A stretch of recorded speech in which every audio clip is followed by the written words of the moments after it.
Srinath.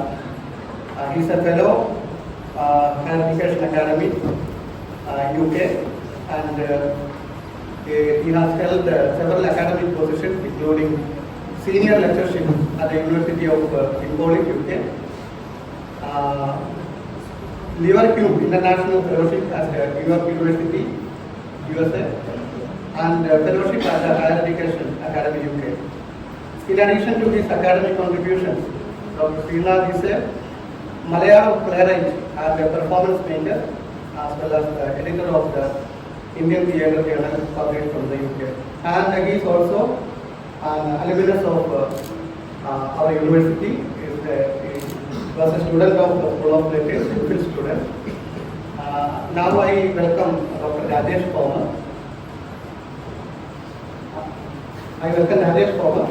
To say a few words about our guest, honorable guest, Dr. K.S. Srinath.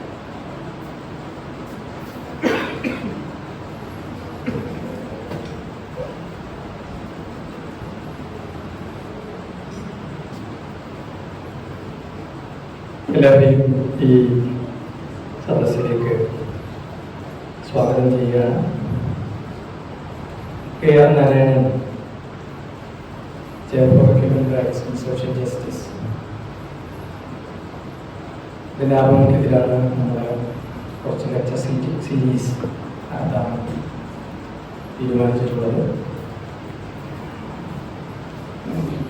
നേരത്തെ കഴിഞ്ഞ December 3, 4, 5 തീയതികൾ K.R. Narayanan chair പ്രൊഫസറായിട്ടുള്ള സുഖദേവ് തോറട്ട് ഇവിടെ വന്നിരുന്നു. നമുക്കെല്ലാവർക്കും അറിയാം, നമ്മളെല്ലാവരും ആ പരിപാടി മഹാത്മാഗാന്ധി സർവകലാശാല ഈ സ്കൂൾ ഓഫ് സോഷ്യൽ സയൻസിൽ ഉള്ള ഈ ചെയറിനോട് വളരെയധികം റോ ആയിട്ടുള്ള ഒരു ആറ്റിറ്റ്യൂഡാണ് കാണിക്കുന്നത്. അതിനായിട്ട് എല്ലാ വൈസ് ചാൻസലർ, അതുപോലെ രജിസ്ട്രാർ, അവരെല്ലാവരെയും നമ്മൾ ആദ്യത്തിൽ കൃതജ്ഞത രേഖപ്പെടുത്തേണ്ടതുണ്ട്.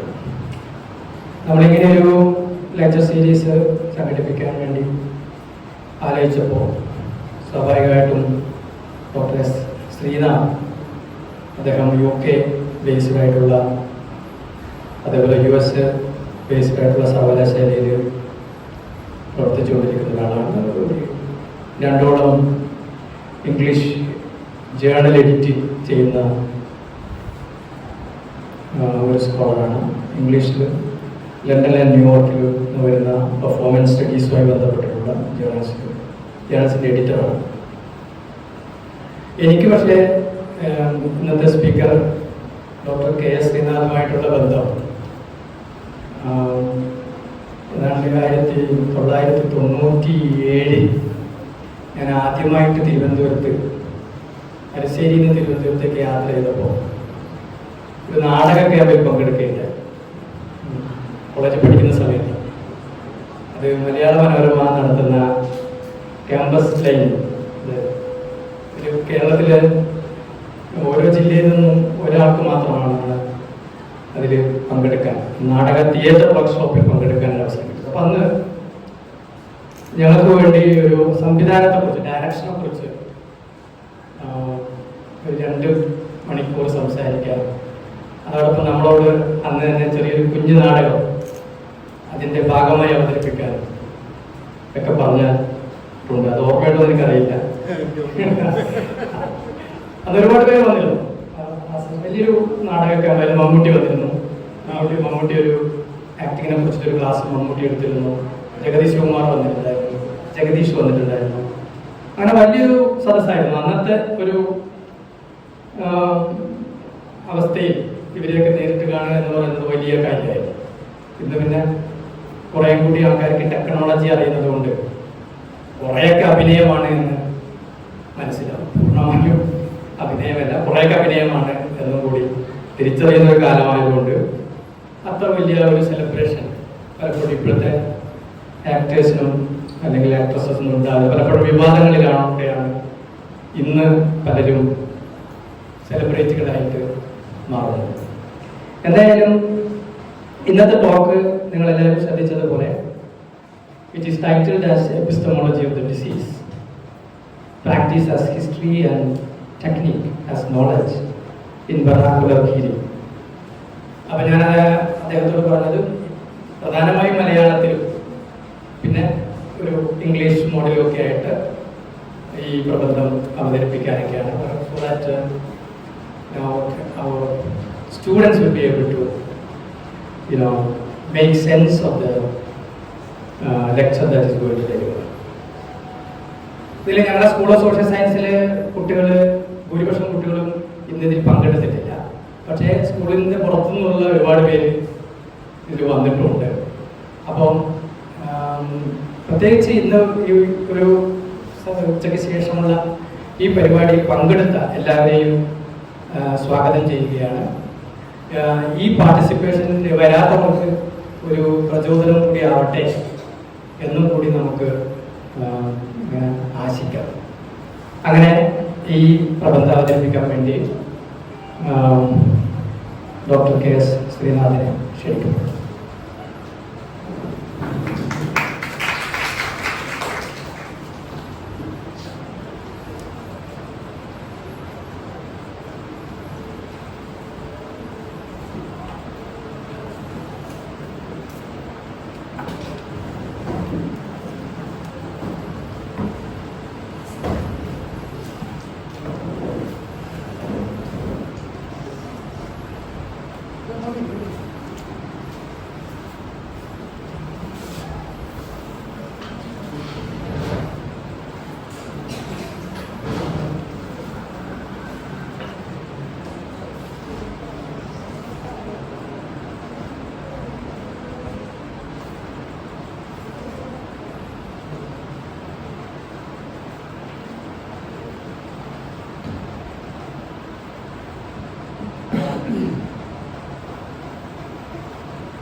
പ്രിയപ്പെട്ട രാജേഷ് കുമാർ, വിദ്യാർത്ഥികൾ, എൻ്റെ സുഹൃത്തുക്കളെ, വളരെയധികം സന്തോഷത്തോടു കൂടിയാണ് ഞാൻ ഈ ഇൻവിറ്റേഷൻ സ്വീകരിച്ചത്. കാരണം it's coming back home, coming home പോലൊരു എക്സ്പീരിയൻസ് ആണത്. കാരണം ഞാൻ എംഫിൽ എൻ്റെ സ്കൂൾ ഓഫ് ലിറ്ററേച്ചർ ചെയ്ത കാലത്ത് എൻ്റെ ഹോസ്റ്റലിൽ താമസിക്കുകയും കോട്ടയം എൻ്റെ ആൾക്കാരുടെ ജീവിതത്തിൻ്റെ ഒരു ഭാഗമായി മാറുകയും ചെയ്തിട്ടുണ്ട്. പിന്നെ രാജേഷ് പറഞ്ഞതുപോലെ ആ നാടകത്തിൻ്റെ ഡീറ്റെയിൽസ് ഒന്നും എനിക്ക് ഓർമ്മയില്ല. പക്ഷെ അങ്ങനെ ഒരു നാടക ക്യാമ്പൊക്കെ എനിക്ക് ഓർമ്മയുണ്ട്. അപ്പോൾ അതുകൊണ്ട് പലതരത്തിലുള്ള നമ്മുടെ ഓർമ്മകളുടെ ഒരു തിരിച്ചുവരവ് കൂടിയാണ് when you come back to a familiar place, which is a repetition indeed, but that repetition in difference. But I know exactly the building, I know exactly the places, but I can't recatch the same kind of activities or same kind of acts which is lost. അപ്പോൾ എനിക്ക് ഈ ഒരു revisit എന്ന് പറയുന്നത് എന്നെ സംബന്ധിച്ചിടത്തോളം ഒരു philosophical ക്വസ്റ്റ്യനാണ്. ഈ ഫിലോസോഫിക്കൽ ക്വസ്റ്റ്യൻ എങ്ങനെയാവുന്നു എന്ന് പറഞ്ഞു കഴിഞ്ഞാൽ അത് ലോസ്റ്റ് ആയിട്ടുള്ള ആക്ട്സ്, അതിനെ ക്യാപ്ചർ ചെയ്യാൻ പറ്റാതിരിക്കുന്നതിൻ്റെ ഒരു ഒരു ഇനബിലിറ്റി ഓഫ് ഹ്യൂമൻ നേച്ചർ എന്ന് പറയുന്നത് ഒരു വലിയൊരു ഫിലോസോഫിക്കൽ ക്വസ്റ്റ്യനാണ്. ഫിലോസഫിയിൽ ഒരുപാട് ആർട്ടിക്കുലേറ്റ് ചെയ്തിട്ടുള്ളതാണ്. സോ റെപ്പറ്റീഷൻ ഇൻ ഡിഫറൻസ് എന്ന് പറയുന്ന നമ്മളെല്ലാം ചെയ്യുന്നത് ആ ഒരു റെപ്പറ്റീഷൻ ഇൻ ഡിഫറൻസ് ആണ്. Everything is a second time. So second time ഇല്ലെങ്കിൽ there is no meaning. So I know this is a paper because I have seen this before. If I am seeing this paper for the first time, I will ask you what is this, and somebody who has the knowledge of what it is will tell me what it is, and then it has got a name, that paper, and then I know the function of it. When I see this the second time, that's a recognition, and then I recognize that it is a paper. So every meaning making is a kind of repetition, but unfortunately that repetition is indifference. You will never get the same kind of actions. You cannot recapture it. That's the thing. Rajesh പറഞ്ഞതുപോലെ ഞാൻ ഈ പറഞ്ഞൊരു relevance ഉണ്ട്. That is what I am going to explore in the paper. I don't want to call this as a paper because this is not a formal paper. The formal paper is something different. But these are some of my random thoughts. And ഇത് ഒരു introduction പോലെ ഞാൻ present ചെയ്യാൻ ആഗ്രഹിക്കുന്ന എൻ്റെ ഒരു series of lecture സീരീസിൻ്റെ ആദ്യത്തെ ഒരു ബിഗിനിങ് ആണ്. അത് കേരളത്തിൽ നിന്ന് തന്നെ തുടങ്ങുന്നത് എനിക്ക് ഇഷ്ടമുള്ള എൻ്റെ യൂണിവേഴ്സിറ്റിയിൽ നിന്ന് തുടങ്ങുന്നത് എനിക്ക് വളരെ സന്തോഷമാണ്. അപ്പോൾ ഇതിനകത്ത് ഒരു വലിയൊരു ക്വസ്റ്റ്യൻ, അപ്പോൾ നിങ്ങൾ ഹിസ്റ്ററി പഠിക്കുന്ന സ്റ്റുഡൻസിനൊക്കെ അറിയാൻ പറ്റുന്ന ഒരു കാര്യമാണ്. പാസ്റ്റിനെയാണോ നമ്മൾ നേരത്തെ പറഞ്ഞത് പാസ്റ്റിനെ പറ്റിയാണ്. I know this place in the past. I have so many memories of this campus in the past. അതിനെ ഞാൻ റെപ്രസെന്റ് ചെയ്യാറുണ്ട് പല തരത്തിൽ. ഫോട്ടോഗ്രാഫ്സിലൂടെ റെപ്രസെന്റ് ചെയ്യാറുണ്ട്. ഞാൻ oral representation when I see my friend or anybody, when I see, I remember my campus. അപ്പോൾ ഞാൻ എൻ്റെ ഓറൽ റെപ്രസെന്റേഷൻ ചെയ്യാറുണ്ട്. അപ്പോൾ എപ്പോഴും നമ്മൾ ഇങ്ങനെ റെപ്രസെന്റ് ചെയ്തുകൊണ്ടിരിക്കുമ്പോൾ നമ്മൾ ചെയ്യുന്ന ഒരു കാര്യം എന്ന് പറയുന്നത് പാസ്റ്റിനെ ആക്സസ് ചെയ്യാനുള്ള ഒരു ശ്രമമാണ് നമ്മൾ നടത്തുന്നത്. ഇതേ ശ്രമം തന്നെയാണ് പല മേഖലയിലും സംഭവിക്കുന്നത്. ചരിത്രത്തിൻ്റെയും ഏറ്റവും വലിയൊരു പ്രശ്നം പാസ്റ്റിനെ എങ്ങനെ ആക്സസ് ചെയ്യാം, പാസ്റ്റിനെ എങ്ങനെ റെപ്രസെന്റ് ചെയ്യാം, പാസ്റ്റിനെ എങ്ങനെയാണ് how to build up a story based on past. അതാണ്. അപ്പോൾ ഹിസ്റ്ററിയിൽ വളരെ കൃത്യമായിട്ടുള്ള മെത്തഡോളജീസ് ഒക്കെ ഉണ്ട്. അതിന് പ്രൂഫുണ്ട്. അതിന് ഒരുപാട് ഹിസ്റ്റോറിക്കൽ മെത്തഡോളജി ഉപയോഗിച്ചിട്ടാണ് നമ്മൾ ചരിത്രം എഴുതുന്നത്. അപ്പൊ ചരിത്രം ഈസ് എ റൈറ്റിംഗ് പ്രാക്ടീസ്.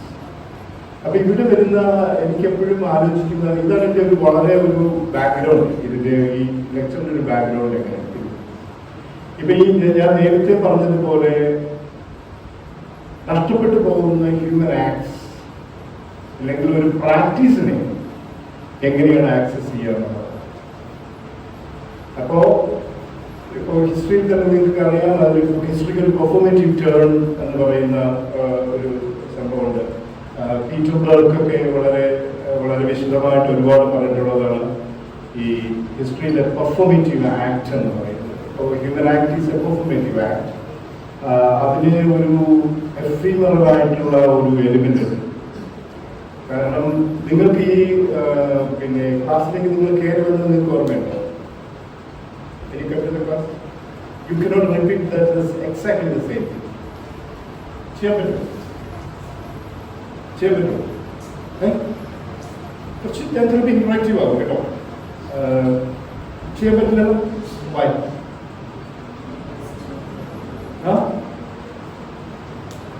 ചെയ്യാൻ പറ്റില്ല. നമുക്ക് എല്ലാം പറയാം എന്തുകൊണ്ടാണ് ചെയ്യാൻ പറ്റുന്നത്. That moment in the time has lost, correct? നമ്മളിത് രണ്ടാമത് ചെയ്യുമ്പോൾ we are in a new time and place. അപ്പോൾ that's a new thing. അപ്പോൾ ആദ്യം ചെയ്ത ആക്ട് നഷ്ടപ്പെട്ടു പോയത്. ആ നഷ്ടപ്പെട്ടു പോയതിനെയാണ് നമ്മുടെ എഫിമറൽ എന്ന് പറയുന്നത് സാധനം.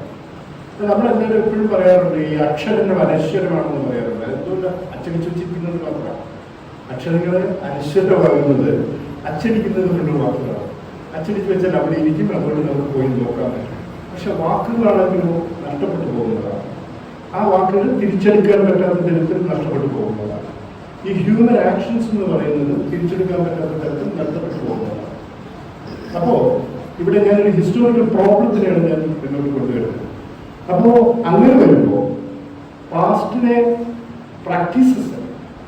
പ്രാക്ടീസസിനെ എങ്ങനെ മനസ്സിലാക്കും എന്നുള്ളത് ഏറ്റവും വലിയ ഒരു പ്രോബ്ലമാണ്.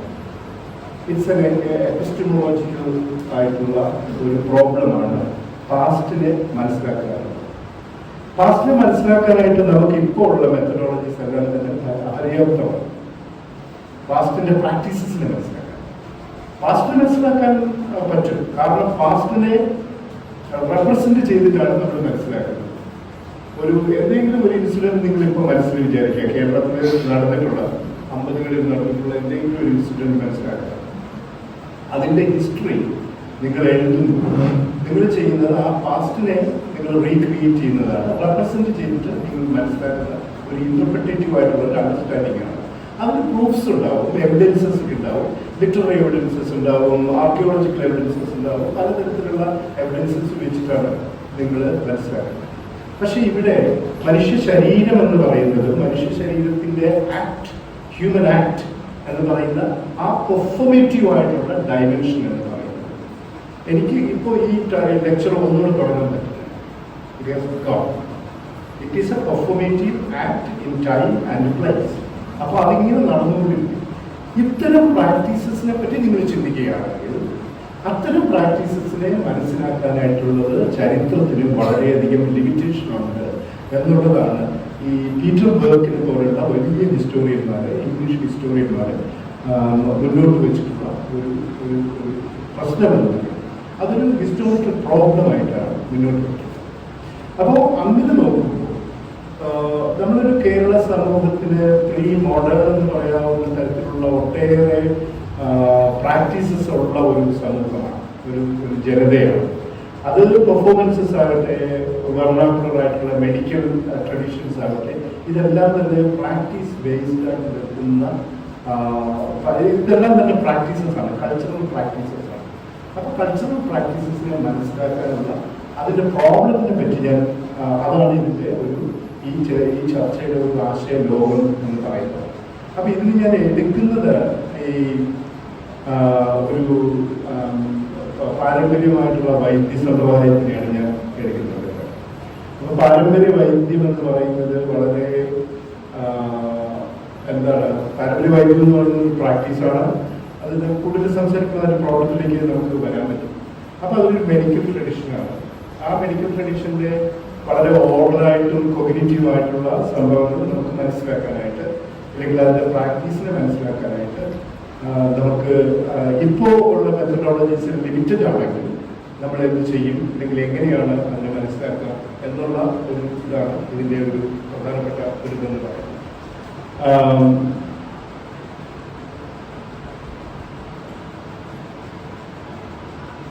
ഈ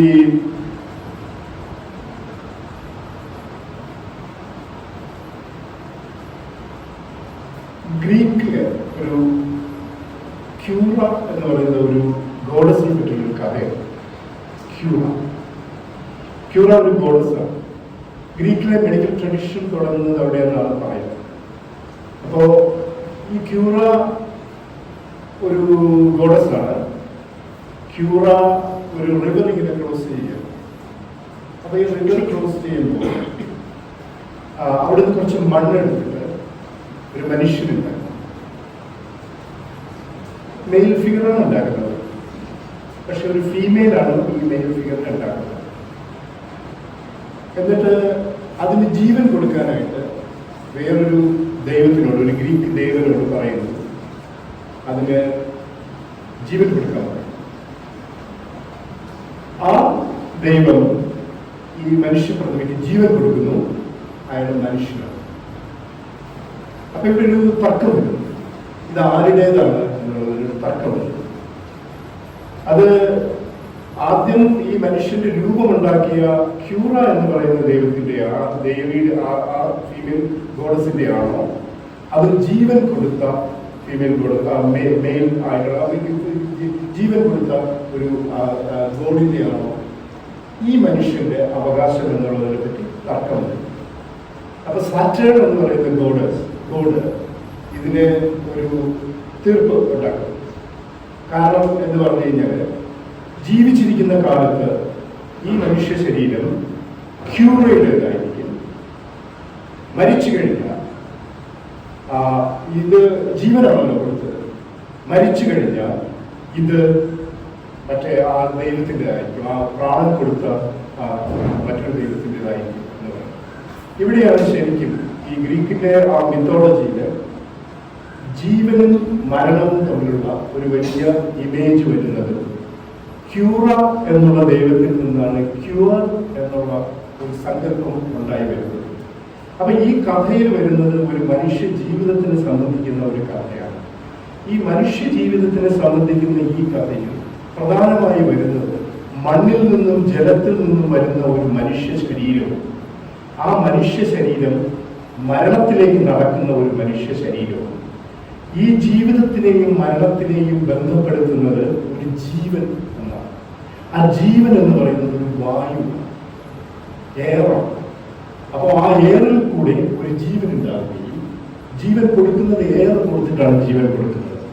അപ്പോൾ ഇതിന്റെ ഒരു ഒരു റെപ്രസെന്റേഷൻ ഇത് ഗ്രീക്ക് മെഡിസിന്റെ വൈദ്യശാസ്ത്രത്തിന്റെ ഒരു വളരെ ഫണ്ടമെന്റൽ ആയിട്ട് വരുന്ന ഒരു സംഭവം. അപ്പൊ ഇതിനകത്ത് 2-3 ആസ്പെക്ട് നമുക്ക് വളരെ കൃത്യമായിട്ട് വരാൻ പറ്റുന്നുണ്ട്. ഒന്ന് ജീവിതം, പിന്നൊന്ന് മരണം. മരണത്തിന്റെയും ജീവിതത്തിന്റെയും ഇടയിൽ നിലനിൽക്കുന്ന ഒരു പ്രാണന്റെ അല്ലെങ്കിൽ വായുവിന്റെ ഒരു പ്രതലം എന്ന് ഇതിനെ മുഴുവൻ കമ്പൈൻ ചെയ്യുന്ന കെയർ, ഹ്യൂമൻ കെയർ എന്ന് പറയും. അപ്പൊ നമുക്ക് ഒരു മനുഷ്യനും മരിക്കാൻ ഇഷ്ടമില്ലാത്തത് കാരണം വൈദ്യശാസ്ത്രം ഏത് കാലത്തായിരുന്നാലും വൈദ്യശാസ്ത്രത്തിന്റെ ഏറ്റവും പ്രധാനപ്പെട്ട ഒരു ഫോക്കസ് എന്ന് പറയുന്നത് കെയറാണ്. ശ്രദ്ധിക്കുക, കെയർ ചെയ്യുക. അപ്പോൾ അത് ഇതിലേക്ക് ഞാൻ കുറച്ചുകൂടി ഡീറ്റെയിൽ ആയിട്ട് നമുക്ക് ഇത് നോക്കാം. അപ്പൊ ഈ കെയർ ചെയ്യുന്നത് എന്തിനാണ്? അപ്പോൾ മരണത്തിൽ നിന്ന് ശരീരത്തിനെ രക്ഷിക്കാം, രോഗത്തിൽ നിന്ന് ശരീരത്തിനെ രക്ഷിക്കാം, വേദനയിൽ നിന്ന് ശരീരത്തിനെ രക്ഷിക്കാൻ മനുഷ്യൻ രൂപപ്പെടുത്തിയതാണ് ലോകത്ത് എവിടെയും ഉണ്ടായിട്ടുള്ള ഹീലിംഗ് പ്രാക്ടീസസ് എന്ന് പറയുന്നത്. അപ്പോൾ ഇവിടെ നമുക്ക് കുറേ പ്രശ്നങ്ങൾ വരുന്നുണ്ട്. ഇപ്പൊ ഞാനിവിടെ പാരമ്പര്യ ആയിട്ടുള്ള അല്ലെങ്കിൽ ട്രഡീഷണൽ ആയിട്ടുള്ള ഒരു ഹീലിംഗ് സിസ്റ്റം എന്ന് ഞാൻ പറയുമ്പോൾ എനിക്ക് വളരെയധികം പ്രോബ്ലം ഉണ്ട്. കാരണം ഈ ഹീലിംഗ് സിസ്റ്റം കേരളത്തിലുള്ള പാരമ്പര്യ വൈദ്യ സമ്പ്രദായം അതൊരു ട്രഡീഷണൽ ആകുന്നത് നമ്മുടെ വെസ്റ്റേൺ മെഡിസിന്റെ ഒരു സാന്നിധ്യം കൊണ്ട് മാത്രമാണ്. അപ്പൊ ഈ വെസ്റ്റേൺ മെഡിസിൻ എന്ന് പറയുന്ന ഒരു ഓപ്പോസിറ്റ് അല്ലെങ്കിൽ ഒരു എൻറ്റിറ്റി ഇല്ലാതിരുന്ന സമയത്ത് ഇതൊരു മെഡിക്കൽ ട്രഡീഷൻ മാത്രമാണ്. അപ്പോൾ ഇവിടെ വരുന്ന ഒരു സംശയം എന്ന് പറയുന്നത് ഇപ്പോൾ ഏത് സമയത്ത് വേണമെങ്കിലും നിങ്ങൾക്ക് സ്റ്റോപ്പ് ചെയ്തിട്ട് ക്വസ്റ്റ്യൻ ഒക്കെ ചോദിക്കാൻ കേട്ടോ, കുറച്ചുകൂടെ ഒരു ഇന്ററാക്റ്റീവ് ആണെന്ന് തോന്നുകയാണെങ്കിൽ കുഴപ്പമില്ല. Raise your hands and I will stop and we will question ഉണ്ടെങ്കിൽ അങ്ങനെ ചെയ്യാം. അപ്പൊ ഇവിടെ വരുന്നത് അപ്പൊ ഇത്രയും കാര്യങ്ങളാണ്. അപ്പൊ ഇത് ട്രഡീഷണൽ പറയാൻ പാടുള്ളൂ, പാരമ്പര്യമായിട്ടുള്ള ഒരു സാധനം. വെർണാക്കുലർ എന്നുള്ള വേർഡ് ഉപയോഗിക്കാൻ പറ്റുമോ? ഇത് പാർശ്വവൽക്കരിക്കപ്പെട്ട സമ്പ്രദായങ്ങൾ എന്ന് പറയാൻ പറ്റുമോ? ഇങ്ങനെയൊക്കെ കുറെ ക്വസ്റ്റ്യൻസ് നമ്മുടെ മുന്നിൽ വരുന്നത്. ഈ ക്വസ്റ്റ്യൻസിന്റെ മുന്നിൽ വരുന്നതിന് കാരണങ്ങൾ പലതാണ്. ഒരു പ്രധാന കാരണം എന്ന് പറഞ്ഞു കഴിഞ്ഞാൽ പോസ്റ്റ് കൊളോണിയൽ ആയിട്ടുള്ള ഒരു കമ്മ്യൂണിറ്റി, ഒരു സൊസൈറ്റിയിൽ ആണ് നമ്മൾ ജീവിക്കുന്നത്. നമ്മുടെ അക്കാഡമിക് പ്രാക്ടീസിന്റെ എല്ലാം തന്നെ ഈ ഒരു പോസ്റ്റ് കൊളോണിയൽ ഡയമെൻഷനുണ്ട്. നമ്മൾ പ്രധാനമായും റിസർച്ചിന്റെ ഗവേഷണ ഉപാധികളായിട്ടും റിസർച്ച് മെത്തേഡ്സ് ആയിട്ടും എടുക്കുന്ന കാര്യങ്ങളിൽ വളരെയധികം വെസ്റ്റേൺ ഓറിയന്റഡ് ആയിട്ടുള്ള വെസ്റ്റേൺ ഡോമിനൻസ് വളരെയധികമുള്ള മെത്തഡോളജികൾ ഉപയോഗിച്ചിട്ടാണ് നമ്മൾ റിസർച്ച് ചെയ്യുകയും നമ്മൾ കാര്യങ്ങൾ മനസ്സിലാക്കുകയും നോളജിനെ ക്രിയേറ്റ് ചെയ്യുകയും റീപ്രൊഡ്യൂസ് ചെയ്യുകയും ചെയ്യുന്നതിന്റെ പ്രോസസ്സിൽ western academic system from the bottom to the top to the bottom involve ചെയ്തിരിക്കുന്നത് കൊണ്ടാണ് ഈ നാട്ടിലുണ്ടായിരുന്ന ആ സംസ്കാരത്തിന്റെ ഭാഗമായി രൂപപ്പെട്ടു വന്ന പല കാര്യങ്ങളെയും നമ്മൾ മാർജിനലൈസ്ഡ് ആണെന്ന് പറയുകയും ഒരു മോഡേൺ അല്ല എന്ന് നമ്മൾ കാണുകയും മോഡേൺ അല്ലാത്തതെല്ലാം തന്നെ ട്രഡീഷണൽ ആകുകയും അതൊക്കെ തന്നെ പാർശ്വവൽക്കരിക്കപ്പെട്ടതാവുകയും മോശമാകുകയും ചെയ്യുന്ന ഒരു വലിയ ഒരു പശ്ചാത്തലം. ഈ പശ്ചാത്തലം നമ്മൾ മനസ്സിലാക്കിയിട്ട് വേണം നമ്മുടെ എല്ലാ കാര്യങ്ങളും ചിന്തിക്കാൻ എന്നുള്ളത് കൊണ്ട് എനിക്ക് ഈ വാക്കുകൾ ഉപയോഗിക്കുമ്പോഴത്തേക്ക് ചില പ്രശ്നങ്ങളുണ്ട്. ടെർമിനോളജികൾ ഉപയോഗിക്കുമ്പോൾ വളരെ പ്രശ്നങ്ങളുണ്ട്. അപ്പൊ അത് ഞാൻ ഉദ്ദേശിച്ചിട്ട് പറയുന്ന കാര്യങ്ങളല്ല. എന്ന് വെച്ചാൽ ട്രഡീഷണൽ എന്ന് പറഞ്ഞാൽ മാത്രമേ മോഡേണിറ്റിയിൽ നിന്ന് ഇത് മാറ്റി നമുക്ക് നിർത്താനും ചിന്തിക്കാനും പറ്റുള്ളൂ എന്നുള്ളതാണ്. അപ്പൊ ഇതിന് വരുന്ന ഒരു പ്രധാനപ്പെട്ട വേറൊരു കാര്യം, നമ്മൾ പുതിയ മെത്തഡോളജി ടേംസ് ക്രിയേറ്റ് ചെയ്യേണ്ടി വരുന്നു എന്നുള്ളതാണ്. ഓരോ ഗവേഷകരുടെയും ഉത്തരവാദിത്വം എന്ന് പറയുന്നത് ഇത്തരം എപ്പിസ്റ്റീമിനെ റിഫ്ലക്ട് ചെയ്യാൻ പറ്റുന്നു, ഇത്തരം ജ്ഞാന സിദ്ധാന്തപരമായി ഉണ്ടാകുന്ന റപ്ചേഴ്സിനെയും ജ്ഞാന സിദ്ധാന്തപരമായി ഉണ്ടാകുന്ന ഈ വിള്ളലുകളെയും അടയ്ക്കുന്നതിന്, ഗ്യാപ്പ് നമ്മൾ ബ്രിഡ്ജ് ചെയ്യുന്നതിന് വേണ്ടിയിട്ട് നമ്മൾ യൂസ് ചെയ്യുന്ന മെത്തഡോളജീസ് നമ്മൾ വളരെ പല ടേംസ് നമ്മൾ വളരെയധികം കെയർഫുൾ ആയിരിക്കേണ്ടത് ഉണ്ട് എന്നുള്ളതാണ്. അപ്പോൾ സാത്ര ഇൽനെസ്സിനെ പറ്റി വളരെയധികം ചിന്തിച്ചിട്ടുള്ളത്. കാരണം ഞാൻ ഒരു പാരമ്പര്യ വൈദ്യുതിയിലേക്ക് വരുന്നതിന് മുമ്പുള്ള ഒരു ബാക്ക്ഗ്രൗണ്ട് ഞാനൊരു സെറ്റ് ചെയ്യും. അപ്പോൾ സാത്ര ഡിസീസിനെ പറ്റി ഇൽനെസ്സിനെ പറ്റി അദ്ദേഹം വളരെയധികം ചിന്തിക്കുകയും എഴുതുകയും ചെയ്തിട്ടുണ്ട്. അപ്പോൾ അതിനകത്ത് ഒരു 4 തരത്തിലുള്ള ഒരു കാറ്റഗറീസ് പറയുന്നുണ്ട് ഇൽനെസ്സിന് നമ്മൾ മനസ്സിലാക്കും. ഇപ്പോൾ രോഗം എങ്ങനെ നമ്മൾ മനസ്സിലാക്കുന്നുള്ളതിൻ്റെ പ്രധാനപ്പെട്ട പ്രിമൈസസ്. എന്നിട്ട് പിന്നെ ഞാൻ ചെയ്യാൻ പോകുന്നത് എന്താണെന്ന് പറഞ്ഞു കഴിഞ്ഞാൽ കെയറിനെ പറ്റിയും പെയിനിനെ പറ്റിയും ഡെത്തിനെ പറ്റിയുള്ള വെസ്റ്റേൺ കോൺസെപ്റ്റിൽ നിന്നും എന്തുമാത്രം നമ്മുടെ മെഡിക്കൽ ട്രഡീഷൻ വ്യത്യാസപ്പെട്ടിരിക്കുന്നു എന്നുള്ളത് കാണിക്കുക മാത്രമാണ് ഞാൻ ചെയ്യുന്നത്. അതുകൊണ്ടാണ് ഇതൊരു പ്രൈമറി ആയിട്ടുള്ള ഒരു ടോക്കാണെന്ന് ഞാൻ പറയുന്നത്. ഇതിൻ്റെ ഓരോ അംശത്തിലും നമുക്ക് കുറച്ചുകൂടെ സൂക്ഷ്മമായിട്ട് പോകാവുന്നതാണ്. അതൊക്കെ തന്നെ ഓരോ ലെക്ചേഴ്സായിട്ട് മാറ്റാവുന്നതുമാണ്. അപ്പോൾ ശരീരം എന്ന് പറയുന്നത് ഇത് വളരെ പ്രധാനപ്പെട്ട ഒരു ഫിലോസോഫിക്കൽ പ്രസംഷനാണ്. ശരീരം എന്ന് പറയുന്നത് സ്റ്റാറ്റിക് ആയിട്ടുള്ള ഒരു ഓബ്ജക്റ്റ് അല്ല. അത് always interact with the nature and the society, the community ആണ്. അപ്പൊ അങ്ങനെ വരുമ്പോഴത്തേക്ക് ഇതൊരു ഡൈനാമിക് പ്രോസസ്സാണ്. ബോഡിയെ സംബന്ധിക്കുന്ന എന്തും ഒരു ഡൈനാമിക് പ്രോസസ്. അപ്പോൾ ശരീരവുമായി ബന്ധപ്പെട്ടിട്ടാണ് പ്രകൃതിയായിരുന്നാലും സമൂഹമായിരുന്നാലും നിലനിൽക്കുന്നത്. ഈ സമൂഹവും പ്രകൃതിയും എന്ന് പറയുന്നതിനകത്ത് യൂണിവേഴ്സിറ്റിയും വീടും എല്ലാ തരത്തിലുള്ള ഇൻസ്റ്റിറ്റ്യൂഷൻസും ഒരു കൾച്ചറിന്റെ സംസ്കാരത്തിന്റെ വളരെ വിപുലമായിട്ടുള്ള ഒരുപാട് ഘടനകളും ഇതിനകത്ത് വരും എന്നുള്ളത് നമ്മൾ മനസ്സിലാക്കണം. അപ്പൊ സാർട്ടിന്റെ 4 ഘടകങ്ങളായി ഡിസീസിനെ പറ്റി പറയുന്ന ഇതിൽ ആദ്യം പറയുന്നത് എന്ന് പറയാം ഒരു ഇമ്മീഡിയറ്റ് ബോഡി സെൻസേഷനാണ്. ഇപ്പൊ നിങ്ങൾക്ക് എന്താണ് ഒരു കൈയിലെയും കാലിനും നല്ല വേദന. ഈ വേദന ആയിട്ടില്ല, ഇപ്പൊ ആദ്യം പറയുന്നത് ഒരു സെൻസേഷനാണ്. നടക്കുമ്പോഴത്തേക്ക് ആംഗിളിന്റെ അതിന്റെ ആംഗിളിന്റെ ഒരു സെൻസേഷൻ, ഒരു ഡിഫറെന്റ് ആയിട്ടുള്ള സെൻസേഷൻ, അതുവരെ ഇല്ലാത്ത തരത്തിലുള്ള ഒരു ഡിഫറെന്റ് സെൻസേഷനാണ്. അപ്പൊ ആ സെൻസേഷൻ കുറച്ച് നാളിങ്ങനെ നമ്മൾ കൊണ്ടുനടക്കുക, അപ്പൊ അറിയില്ല എന്താ സംഭവിക്കുന്നത്. കുറച്ച് നാൾ കഴിക്കുമ്പോഴത്തേക്ക് അതൊരു ചെറിയ പെയിനായിട്ട് ഡെവലപ്പ് ചെയ്യും. ഈ പെയിന് ഒരു സഫേർഡ് ആയിട്ടുള്ള ഒരു സഫറിങ് അതിനകത്ത് ഉണ്ടാകുന്നത്. നമുക്ക് പെയിൻ വരുമ്പോഴത്തേക്ക് ഒരു വേദന ഉണ്ടാകും. അപ്പോൾ ഈ പെയിനിനെ എന്താണെന്നുള്ളൊരു ക്വസ്റ്റ്യൻ തന്നെ, ഒരു ഹിസ്റ്ററി ഓഫ് പെയിൻ എന്ന് പറഞ്ഞിട്ടുള്ള വലിയ ഏരിയ തന്നെയുണ്ട്. പെയിനിനെ നമ്മൾ എങ്ങനെയാണ് മനസ്സിലാക്കുന്നത്. അപ്പോൾ എക്സ്പീരിയൻസ് ഇല്ലെങ്കിൽ പെയിൻ ഇല്ല. അപ്പോൾ പെയിൻ ഒരു എക്സ്പീരിയൻസ് ആണ്. അപ്പോൾ അങ്ങനെയാണ് അതിൻ്റെ ഒരു ഡിബേറ്റ് പോകുന്നത്. പക്ഷെ പെയിൻ എന്താണെന്ന് നമുക്ക് ഇതുവരെ അറിയില്ല. പെയിനിന്റെ ഒരു എക്സ്പീരിയൻസ് മാത്രമേ നമുക്കറിയൂ. പെയിനിനെ നമുക്ക് മനസ്സിലാക്കാൻ പറ്റില്ല, ഡോക്ടർക്ക് മനസ്സിലാക്കാൻ പറ്റില്ല.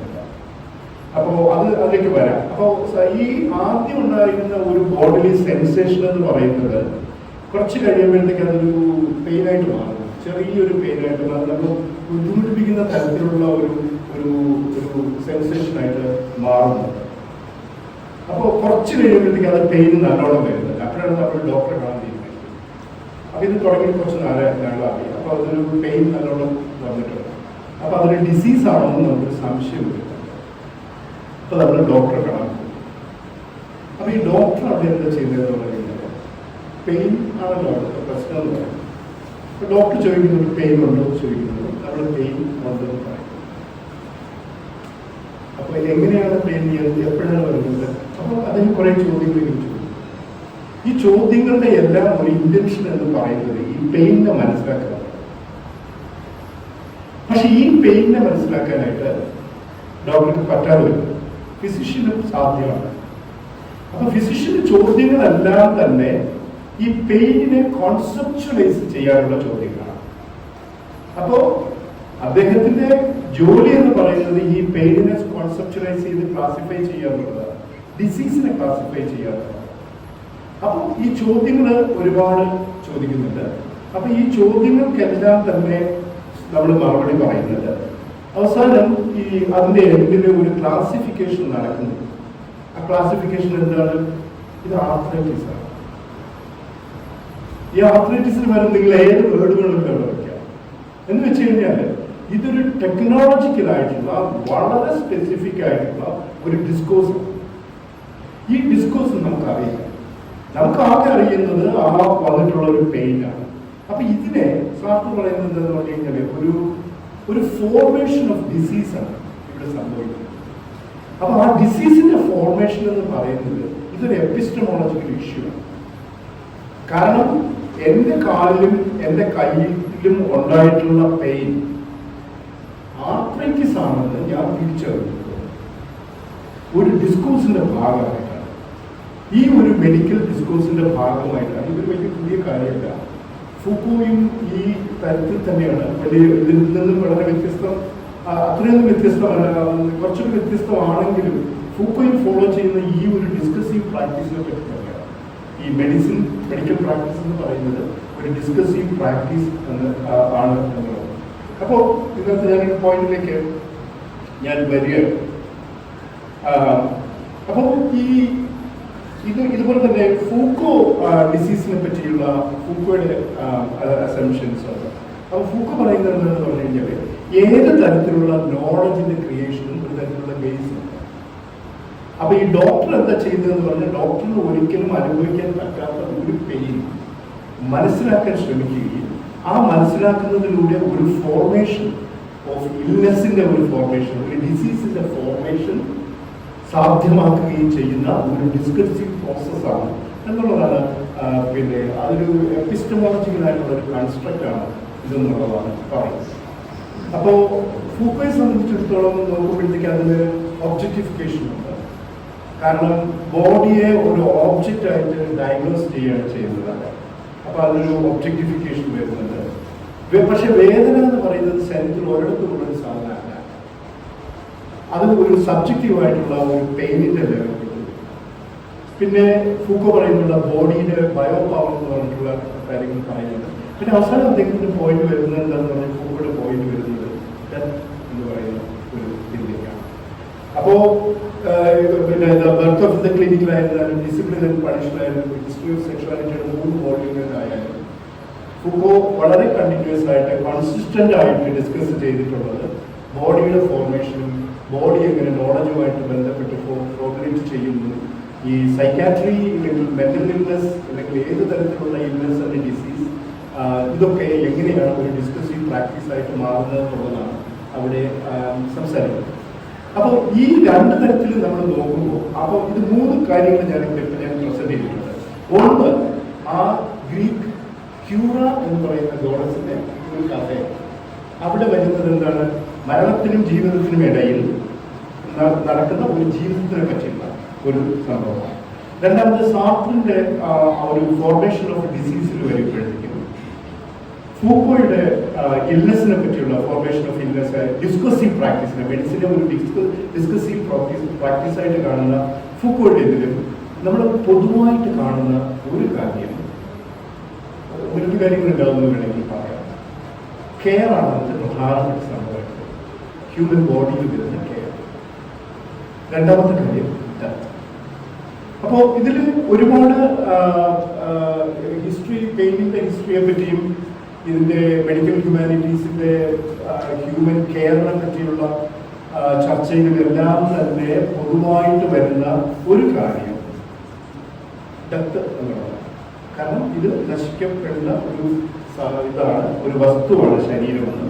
ആ ശരീരത്തിന് പലതരത്തിൽ സംരക്ഷിക്കേണ്ടതുണ്ട് എന്നുള്ള ഒരു. അപ്പൊ അതിന് പ്രധാനമായിട്ട് പറയുന്നത് ഡെത്തിനെ സെൻട്രലൈസ് ചെയ്യുന്ന ഒരു ഡിസ്കഷനാണ്, ഒരു ഡിസ്കോഴ്സ് ആണ് വെസ്റ്റേൺ മെഡിസിന്റെ ഒരു പ്രധാനപ്പെട്ട ഒരു ക്രിറ്റിസിസം എന്ന് നമുക്ക് വേണമെങ്കിൽ പറയാം.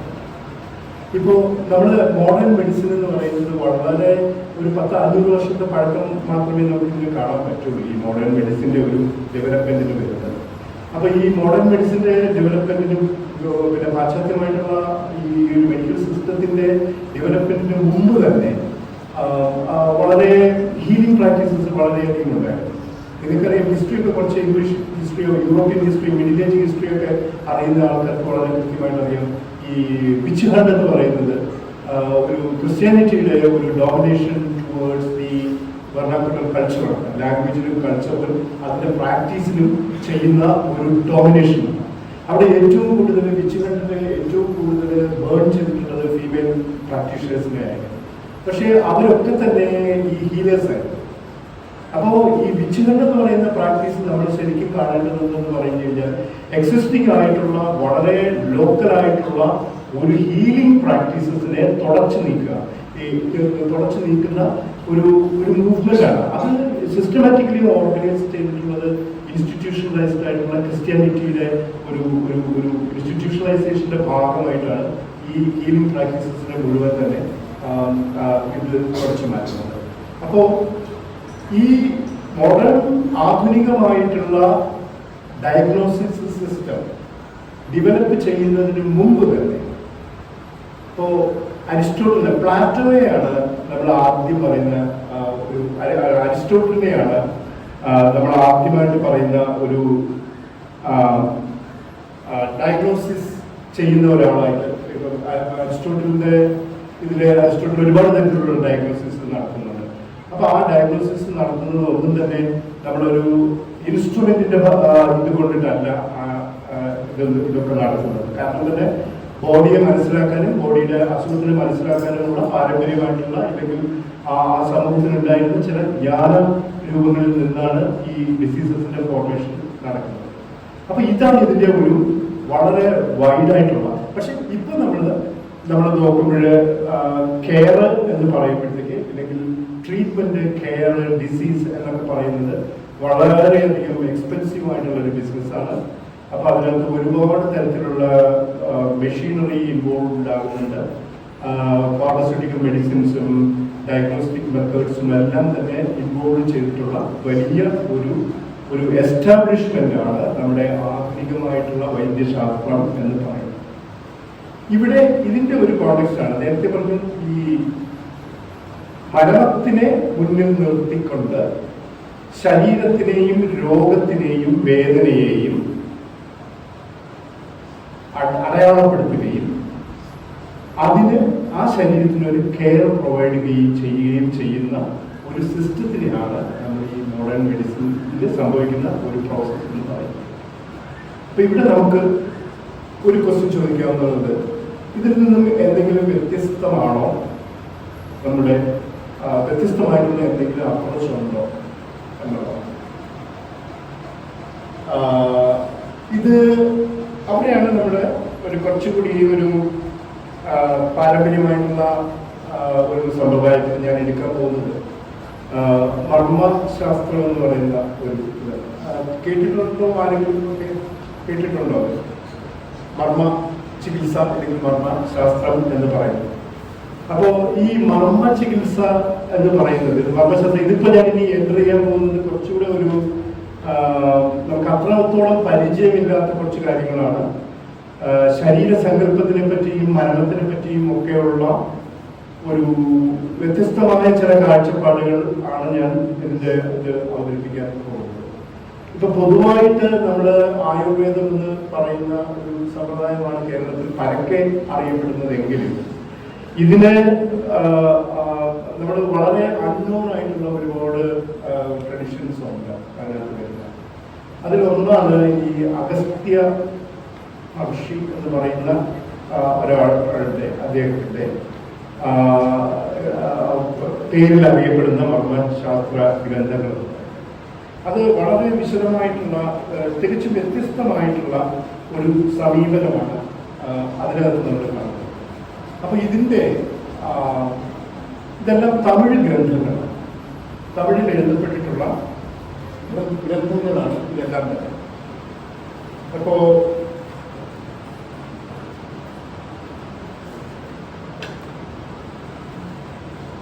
പ്ലാറ്റോ ബോഡിയെ പറ്റി സംസാരിക്കുമ്പോൾ ശരീരത്തിനെ പറ്റി പ്ലാറ്റോ പറഞ്ഞിട്ടുള്ളത് സോളിന്റെ പ്രിസൺ ഹൗസ് എന്നാണ് പറയുന്നത്. അതായത് സോള് ഒരു പ്രിസൺ ഹൗസ് ആണ് ബോഡിയിൽ. അപ്പൊ ഈ ബോഡിയുടെ ടെംപ്റ്റേഷൻസിൽ പെട്ടിട്ടാണ് ഈ സോളിന് ഒരുപാട് തരത്തിലുള്ള പ്രശ്നങ്ങൾ ഉണ്ടാകുന്നത്. അപ്പൊ ഇത് ഒരു മേജർ ആയിട്ടുള്ള ഒരു കോൺസെപ്റ്റ് ആണ്. It's A prison house with full of temptations എന്നുള്ളത്. പക്ഷെ അഗസ്ത്യന്റെ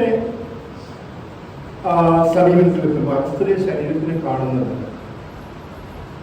ഒന്ന് രണ്ട് ഇമേജുകൾ ഞാൻ പറയാം. ഒന്ന് വൃക്ഷമായിട്ട്, ഇത് വളരെ ഇൻട്രസ്റ്റിംഗ് ആയിട്ടുള്ള ഒരു ശരീര സങ്കല്പം, വളരെ വ്യത്യസ്തമായിട്ടുള്ള ഒരു ശരീര സങ്കല്പമാണ് ഈ മർമ്മശാസ്ത്ര ഗ്രന്ഥങ്ങളിൽ നമ്മൾ കാണുന്നത്. അപ്പോൾ ഒരു തമിഴ് ശ്ലോകമുണ്ട്, അതിന് കുറച്ച് തമിഴ് ശ്ലോകങ്ങളൊക്കെ നിങ്ങൾ കേൾക്കുന്നു. പാരപ്പ തേകത്തിൽ മണ്ണുമുണ്ട്, പരിചിട്ടുടൻ ജലമുണ്ട് തീയുമുണ്ട്, ചീരട ആകാശ വായുവുണ്ട്, ചിത്തിയുള്ള ആവുതലം വീടുമുണ്ട്. ഒരു ശരീരത്തെ പറ്റി പറയുന്നുണ്ട്. അപ്പം ഈ 5 എലിമെന്റ്സിന്റെ ഒരു സംഭവമാണ് ഇതിനകത്ത് കാണുന്നത്. അപ്പോ 6 ആധാരങ്ങളൊന്നും തിരിക്കുന്ന തരത്തിലുള്ള 6 സെന്റേഴ്സിനെ പറ്റി പറയുന്നുണ്ട്. ശരീരം ഉണ്ടായിരിക്കുന്നത് മണ്ണിൽ നിന്നും ജലത്തിൽ നിന്നും തീയിൽ നിന്നും വായുവിൽ നിന്നും സ്പേസിൽ നിന്നുമാണ് ശരീരം ഉണ്ടായിരിക്കുന്നത് എന്ന് പറയുന്ന ഒരു ശരീര സങ്കല്പം നമുക്ക് കാണാൻ പറ്റുന്നുണ്ട്. പിന്നെ രണ്ടാമത് ഒരു വൃക്ഷമായിട്ടാണ് ശരീരത്തെ സങ്കല്പിക്കുന്നത്. അപ്പൊ ഈ വൃക്ഷം എന്ന് പറയുന്നത് മണ്ണിൽ വേരാഴ്ത്തി നിൽക്കുന്ന ഒരു വൃക്ഷമാണ് ശരീരം എന്ന് പറയുന്നത്. ഇത് സങ്കല്പത്തിൽ വരുന്ന വലിയ മാറ്റമാണ്. നിങ്ങളൊരു വൃക്ഷത്തിനെ സങ്കല്പിച്ചു നോക്കൂ, ആ വൃക്ഷം വളരെ ഓർഗാനിക്കാണ്. ഇത് നമ്മുടെ പ്രിസം ഹൗസ് എന്ന് പറയുന്നത് പോലെ അല്ല, വളരെ ഓർഗാനിക്കാണ്. പരിസരവുമായിട്ടും പ്രകൃതിയുമായിട്ടും വളരെയധികം ബന്ധപ്പെട്ട് നിൽക്കുന്നുണ്ട്. മണ്ണിൽ നിന്ന് വലിച്ച് എടുത്തിട്ട് പല തരത്തിലുള്ള എലിമെന്റ്സും മണ്ണിലൂടെ കയറി വന്ന് വൃക്ഷത്തിൽ വരുന്നു. അപ്പൊ വൃക്ഷത്തിൽ പൂവുണ്ട്, കായുണ്ട് എന്ന് പറയുന്നത്. ഈ വൃക്ഷത്തിൽ തന്നെ 2 പക്ഷികൾ ഇരിക്കുന്നു എന്ന് പറയുന്നത്. ഈ പക്ഷികൾ തമ്മിൽ സംസാരിക്കുന്നതായിട്ട് പറയുന്നത്. അപ്പോൾ ഇത് ഒരു വൃക്ഷത്തിനെയാണ്. ഇനി പിന്നെ നമ്മുടെ എല്ലാ തരത്തിലുള്ള സെൻസസിനെ, ബോഡിയുടെ സെൻസസിനെ പറ്റി അതിനകത്ത് പറയുന്നുണ്ട്. നവദ്വാരങ്ങളെ പറ്റി പറയുന്നുണ്ട്. നവദ്വാരങ്ങൾ എന്ന് പറഞ്ഞാൽ 2 കണ്ണ്, 2 ചെവി, 1 വായ, 2 മൂക്ക്, പിന്നെ നമ്മുടെ വായ, ഉള്ളിലെ അണ്ണാക്കെന്ന് പറയുന്ന ആ ഭാഗം, ഇതെല്ലാം കൂടെ ചേർന്നിട്ട് 9 നവദ്വാരങ്ങൾ. അപ്പോൾ ഇങ്ങനെ ഈ അഗസ്ത്യന്റെ ശരീര സങ്കല്പത്തിൽ എത്തുമ്പോൾ നമ്മൾ കാണുന്നത് വളരെ ഓർഗാനിക് ആയിട്ടുള്ള, ബയോഡൈവേഴ്സിറ്റി എന്ന് നമുക്ക് പറയാൻ പറ്റുന്ന ഓർഗാനിക് ആയിട്ടുള്ള ഒരു സങ്കല്പമാണ് ശരീരത്തിനെ പറ്റി മുന്നോട്ട് പോകുന്നത്. അതേസമയം തന്നെ വളരെ കൃത്യമായിട്ടുള്ള അതിന് വരാൻ ഒരു കാരണം എന്തെന്ന് പറഞ്ഞു കഴിഞ്ഞാൽ ഈ സയന്റിഫിക് ആയിട്ടുള്ള ഇല്ലെങ്കിൽ modern interpretation of the tradition വരുമ്പോഴത്തേക്ക് ഏറ്റവും പ്രധാനമായിട്ട് വെസ്റ്റേണിലെ സയന്റിസ്റ്റുകളെല്ലാം തന്നെ മുന്നോട്ട് വെച്ചിട്ടുള്ള ഒരു ഡിവൈഡ്. ഈ ഡിവൈഡ് മൈൻഡ് ബോഡി ഡിവൈഡ് പോലുള്ള ഒരു ഡിവൈഡാണ്. നമുക്കറിയാം ഡെക്കാർട്സിന്റെ മൈൻഡ് ബോഡി ഡിവൈഡ് എന്ന് പറയുന്നത് ചിന്തയും മനസ്സിനെയും ശരീരത്തിനെയും രണ്ടായിട്ട് തിരിച്ചിട്ട് ചിന്തയ്ക്കാണ് കൂടുതൽ പ്രാധാന്യം കൊടുത്തിട്ട് ശരീരത്തിനെ നള്ളിഫൈ ചെയ്തിട്ട് ഉള്ള ഒരു ട്രഡീഷൻ ഉണ്ട്. ഇത് ശരിക്കും പറഞ്ഞു കഴിഞ്ഞാൽ ഇത് ഗ്രീസിൽ നിന്ന് ആരംഭിക്കുന്ന ഒരു പാരമ്പര്യത്തിന്റെ ഒരു ഡെവലപ്മെന്റാണ് നമ്മൾ ഇതിനകത്ത് കാണുന്നത്, ഈ ഡെക്കാർട്സിനെ കാണുന്നത്. അല്ലാതെ ഡെക്കാർട്സ് പ്രത്യേകിച്ചൊന്നും ഉണ്ടാക്കിയിട്ടില്ല, പുതിയതായിട്ടൊന്നും സംഭാവന ചെയ്തതല്ല. പക്ഷെ ഇവിടെ എത്തുമ്പോഴത്തേക്ക് നമ്മൾ അങ്ങനെ വരുമ്പോഴത്തേക്ക് എന്താന്ന് പറഞ്ഞു കഴിഞ്ഞാൽ ഇതിന് സമാന്തരമായി, ബോഡി മൈൻഡിന് സമാന്തരമായിട്ട് ഒരു ഡിവൈഡ് വെക്കുന്നുണ്ട്. എന്താ പറയുക, വളരെ ശ്രദ്ധിക്കേണ്ട ഒരു കാര്യമാണ്. ഒന്ന്, സയന്റിഫിക് ആയിട്ടുള്ള മോഡേൺ സയൻസ്, മാജിക്കോ റിച്വൽ ആയിട്ടുള്ള നോൺ സയന്റിഫിക് ആയിട്ടുള്ള ട്രഡീഷൻ. ഇതാണ് അതിന്റെ ഡിവൈഡ് എന്ന് പറയുന്നത്.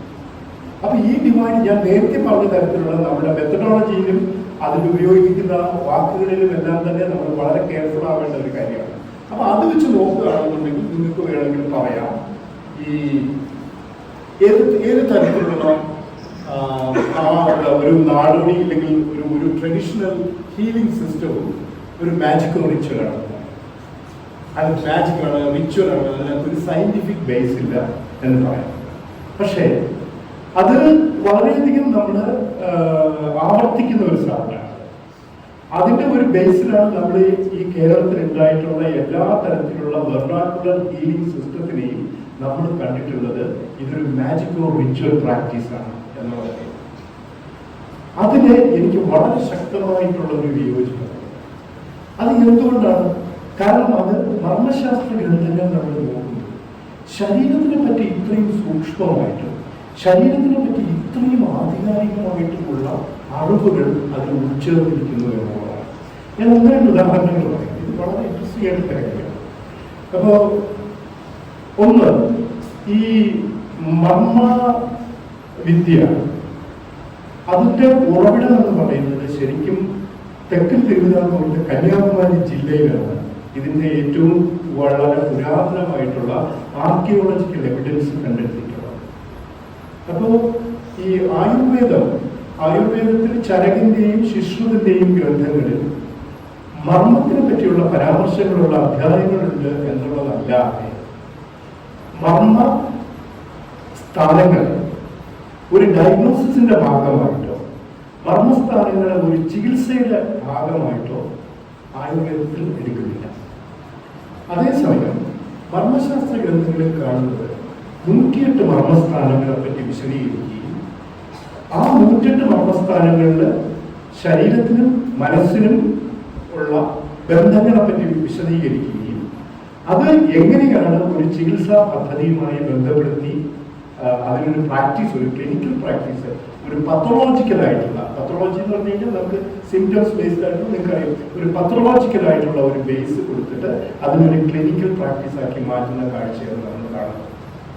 അപ്പൊ ഇത് എന്തുകൊണ്ടാണ് അത്രത്തോളം പ്രചാരമില്ലാതെ പോയത്?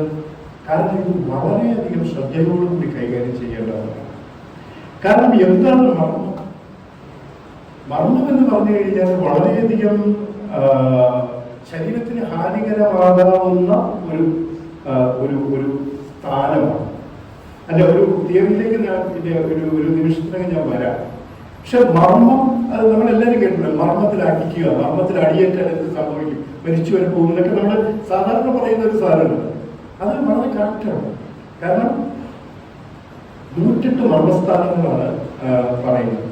ഈ 108 മർമ്മസ്ഥാനങ്ങൾ ശരീരവുമായിട്ട് ബന്ധപ്പെട്ടിട്ടുണ്ട്. ഈ മർമ്മസ്ഥാനങ്ങളിൽ ഏത് തരത്തിലുള്ള പ്രശ്നങ്ങളുണ്ടായാൽ, ക്ഷതമുണ്ടായിക്കഴിഞ്ഞാൽ ശരീരത്തിന് ജീവന് തന്നെ അപകടം ഉണ്ടാകുന്ന ഒരവസ്ഥയിലെത്തും.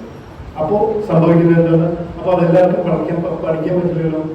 അപ്പോൾ അത് പഠിക്കുന്നതിന് വളരെ കൃത്യമായിട്ടുള്ള നിയമങ്ങൾ വെച്ചു, ചിട്ടകൾ വെച്ചു, കുടുംബങ്ങളിൽ മാത്രം കൈകാര്യം ചെയ്തു.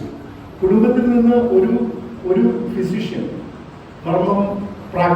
മർമ്മജ്ഞനായ ഒരു ഫിസിഷ്യൻ, അദ്ദേഹത്തിന് 6-7 മക്കളുണ്ടെന്ന് വിചാരിക്കുക, അതിൽ ഒരാളിന് മാത്രം പറഞ്ഞു കൊടുക്കുന്ന ഒരിതായിട്ട് ചുരുങ്ങി. പിന്നെ സൊസൈറ്റിയിൽ വരുന്ന, സമൂഹത്തിൽ വരുന്ന ഒരുപാട് മാറ്റങ്ങൾ കാരണം ഈ പാരമ്പര്യത്തിൽ വരുന്ന പുതിയ ആൾക്കാരും അത് ഒരു തൊഴിലായിട്ട്, പ്രൊഫഷനായിട്ട് എടുക്കാതെ വരുന്നു. അപ്പോൾ അവര് പിന്നെ എഞ്ചിനീയറിംഗിനും പിന്നെ ആയുർവേദ ഡോക്ടറാവാൻ പഠിക്കാൻ പോകുന്നു, അല്ലെങ്കിൽ IT പ്രൊഫഷൻ പഠിക്കാൻ പോകുന്നു. പ്രൊഫഷനായിട്ട് മറ്റെടുക്കുമ്പോൾ ഇതിന് കാലഘട്ടങ്ങളിലൊരു വലിയ തരത്തിലുള്ള ഒരു ഡിക്ലൈൻ വന്നിട്ടുണ്ട്. പക്ഷെ ഇതിനകത്ത് വളരെ രസകരമായ ചില പ്രാക്ടീസിനെ മനസ്സിലാക്കാവുന്ന ചില സാധനങ്ങൾ. രണ്ടുപേരെ കാണുക, 2 മർമ്മജ്ഞർ തമ്മിൽ കാണുക എന്ന് വെക്കുക. ഇപ്പൊ ഇവർക്ക് രണ്ടുപേരും ഒരു പരീക്ഷയുണ്ട്, മർമ്മ പരീക്ഷ എന്നാണ് പറയുന്നത്. ഈ മർമ്മ പരീക്ഷയിൽ ചില ചോദ്യങ്ങളുണ്ട്. ഒരു 10-23 ചോദ്യങ്ങളുണ്ട്. പക്ഷെ 1-2 ചോദ്യങ്ങളുടെ ചോദ്യവും ഉത്തരവും ഞാൻ പറയാം. അതിൽ ഒരു ചോദ്യം ഒരാളിനോട് ചോദിക്കേണ്ടത്, ജനിച്ചാൽ വളരാത്ത സ്ഥലം ഏതാണ് ശരീരത്തിൽ? ആർക്കെങ്കിലും ഉത്തരം പറയാമോ? കണ്ണ്, മറ്റിന, കൃഷ്ണമണി എന്ന് നമ്മൾ പറയുന്ന അത് വളരെ ഇതെവിടെ നിന്ന് കിട്ടിയത്? ഈ ഇൻഫർമേഷൻ നിങ്ങൾക്ക് മർമ്മശാസ്ത്രത്തിൽ നിന്ന് കിട്ടിയത് ഉറപ്പാണ്. മോഡേൺ സയൻസിൽ അതിൽ നമ്മൾ മനസ്സിലാക്കിയതാണ് കണ്ണ് വളരില്ല, കണ്ണിന്റെ കൃഷ്ണമണി വളരില്ല. പക്ഷെ ഏത് കാലത്തുനിന്ന് നമുക്ക് ഇപ്പോഴും നിശ്ചയമില്ലാത്ത മർമ്മശാസ്ത്ര ഗ്രന്ഥങ്ങളിൽ, വാഗണ നിദാനം എന്ന് പറയുന്ന മർമ്മശാസ്ത്ര ഗ്രന്ഥത്തിൽ ഈ 23 ചോദ്യങ്ങളും അതിനുള്ള ഉത്തരങ്ങളും പറയുന്നതിന്റെ കൂട്ടത്തിൽ പറയുന്നതാണ് ജനിച്ചാൽ വളരാത്ത സ്ഥലം. ഇനി ഒന്നുകൂടി, കുളിച്ചാൽ നിറയാത്ത സ്ഥലമുണ്ട്. അതെന്താ? സോറി, അത് കണ്ണ് തന്നെ. കണ്ണ് പുറത്തിരിക്കുന്ന ഒരു അവയവമാണ്. പക്ഷെ കണ്ണിനെ ഇന്റേണൽ ആയിട്ട് കണക്ട് ചെയ്യുന്ന ഒരു ഓർഗനും കൂടിയാണ്. വെള്ളം ഒഴിക്കാൻ പറ്റില്ല. unless you have to do it deliberately, putting your eyes and splash your water, otherwise വെള്ളം പോയില്ല.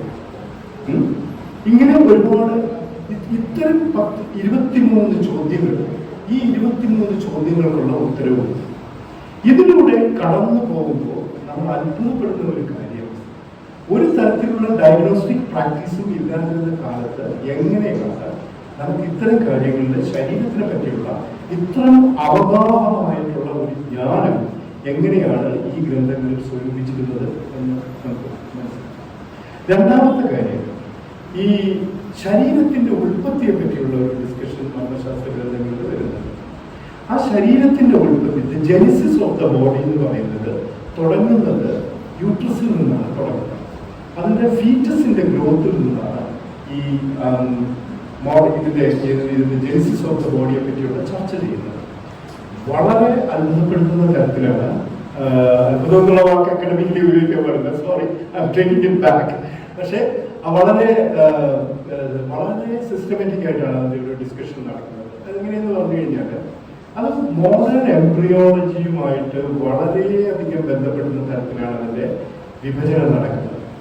പക്കങ്ങളായിട്ടാണ് കണക്കാക്കുന്നത്. പക്കം എന്ന് പറഞ്ഞാൽ വീക്കം. അപ്പൊ weekly identification of the growth of the features. അതില് ഫീറ്റസിന്റെ വലിപ്പത്തിനെ പറ്റി പറയുന്നത്, കടുകുമണി വലിപ്പം, നെല്ലിക്ക വലിപ്പം, നാരങ്ങ വലിപ്പം, ഇങ്ങനെ ഓരോ ഘട്ടങ്ങളായിട്ട് വീക്കിലി ആയിട്ട് ഇത് കടന്നു പോകുന്നത്. വീക്കിലി ആയിട്ട് എന്നിട്ട് കഴുത്ത് ഫോം ചെയ്യുന്ന കറക്റ്റായിട്ടുള്ള വീക്കിനെ പറ്റി പറയുന്നത്. ആ വീക്ക് നിങ്ങൾ മോഡേൺ എംബ്രിയോളജിയുമായിട്ട് കമ്പയർ ചെയ്ത് നോക്കിയാൽ ഒരു തെറ്റും വരില്ല. കറക്റ്റായിട്ടുള്ള സമയത്ത് തന്നെ വാഴക്കൂമ്പുമായിട്ടാണ് യോജിപ്പിക്കുന്നത്. വാഴക്കൂമ്പ് കണ്ടിട്ടുള്ള ഒന്ന് വളഞ്ഞ് അതിൻ്റെ ബോഡിയിൽ നിന്നൊന്ന് ചരിഞ്ഞ് മാറി ഒരു ഫോർമേഷൻ ഉണ്ടാവുകയാണ്. ഒരു ഡിഫറെൻറ്റ് ഫോർമേഷനാണ്. അതിൻ്റെ കർവ് ഫോം ചെയ്യുന്ന ഒരു ഇതാണ്. അപ്പോൾ കഴുത്തുണ്ടാകുന്നതിനെ പറ്റിയുള്ള വീക്ക് ഇങ്ങനെ എല്ലാ ഡിസ്കഷനും പോകുന്നുണ്ട്. പക്ഷെ മോഡേൺ എംബ്രിയോളജിയിൽ നമ്മൾ കാണാത്ത തരത്തിലുള്ള ചില കാര്യങ്ങൾ കൂടി അതിനകത്ത് വരുന്നുണ്ട്. അപ്പൊ അതെന്താണെന്ന് ചോദിച്ചു കഴിഞ്ഞാൽ അതിനകത്ത് പ്രാണൻ എപ്പോഴാണ് വരുന്നത്, പ്രാണനെ പറ്റിയുള്ള, വായുവിനെ പറ്റിയുള്ളത്, മനസ്സിനെ പറ്റിയുള്ളത്, പിന്നെ അതിനും കഴിഞ്ഞിട്ടുള്ള വേറെ ഒരുപാട് ഡിസ്കഷൻസ് ഉണ്ട്. അതൊന്നും നമുക്ക് വാലിഡേറ്റ് ചെയ്യാൻ പറ്റാത്ത കാര്യങ്ങളായതുകൊണ്ട് അതിനെപ്പറ്റിയുള്ള ഒരു ചർച്ച നമുക്ക് ഇത്തരം ഒരു അക്കാഡമിക് കോണ്ടെക്സ്റ്റിൽ വേണം എന്നുള്ളത് എനിക്ക് സംശയമാണ്. അപ്പോ ഇങ്ങനെ വളരെ വ്യത്യസ്തമായിട്ടുള്ള ഒരു ശരീരത്തിനെ പറ്റിയുള്ള ഒരു ബോധമാണ് ആദ്യം അഗസ്ത്യരുടെ മർമ്മശാസ്ത്ര ഗ്രന്ഥങ്ങളിൽ നമ്മൾ കാണുന്നത്. ഇതിന്റെ കൃത്യമായിട്ടുള്ള ഒരു ഡിസ്കോഴ്സ് അത് കൂടി മനസ്സിലാക്കുന്നത് നല്ലതായിരിക്കും.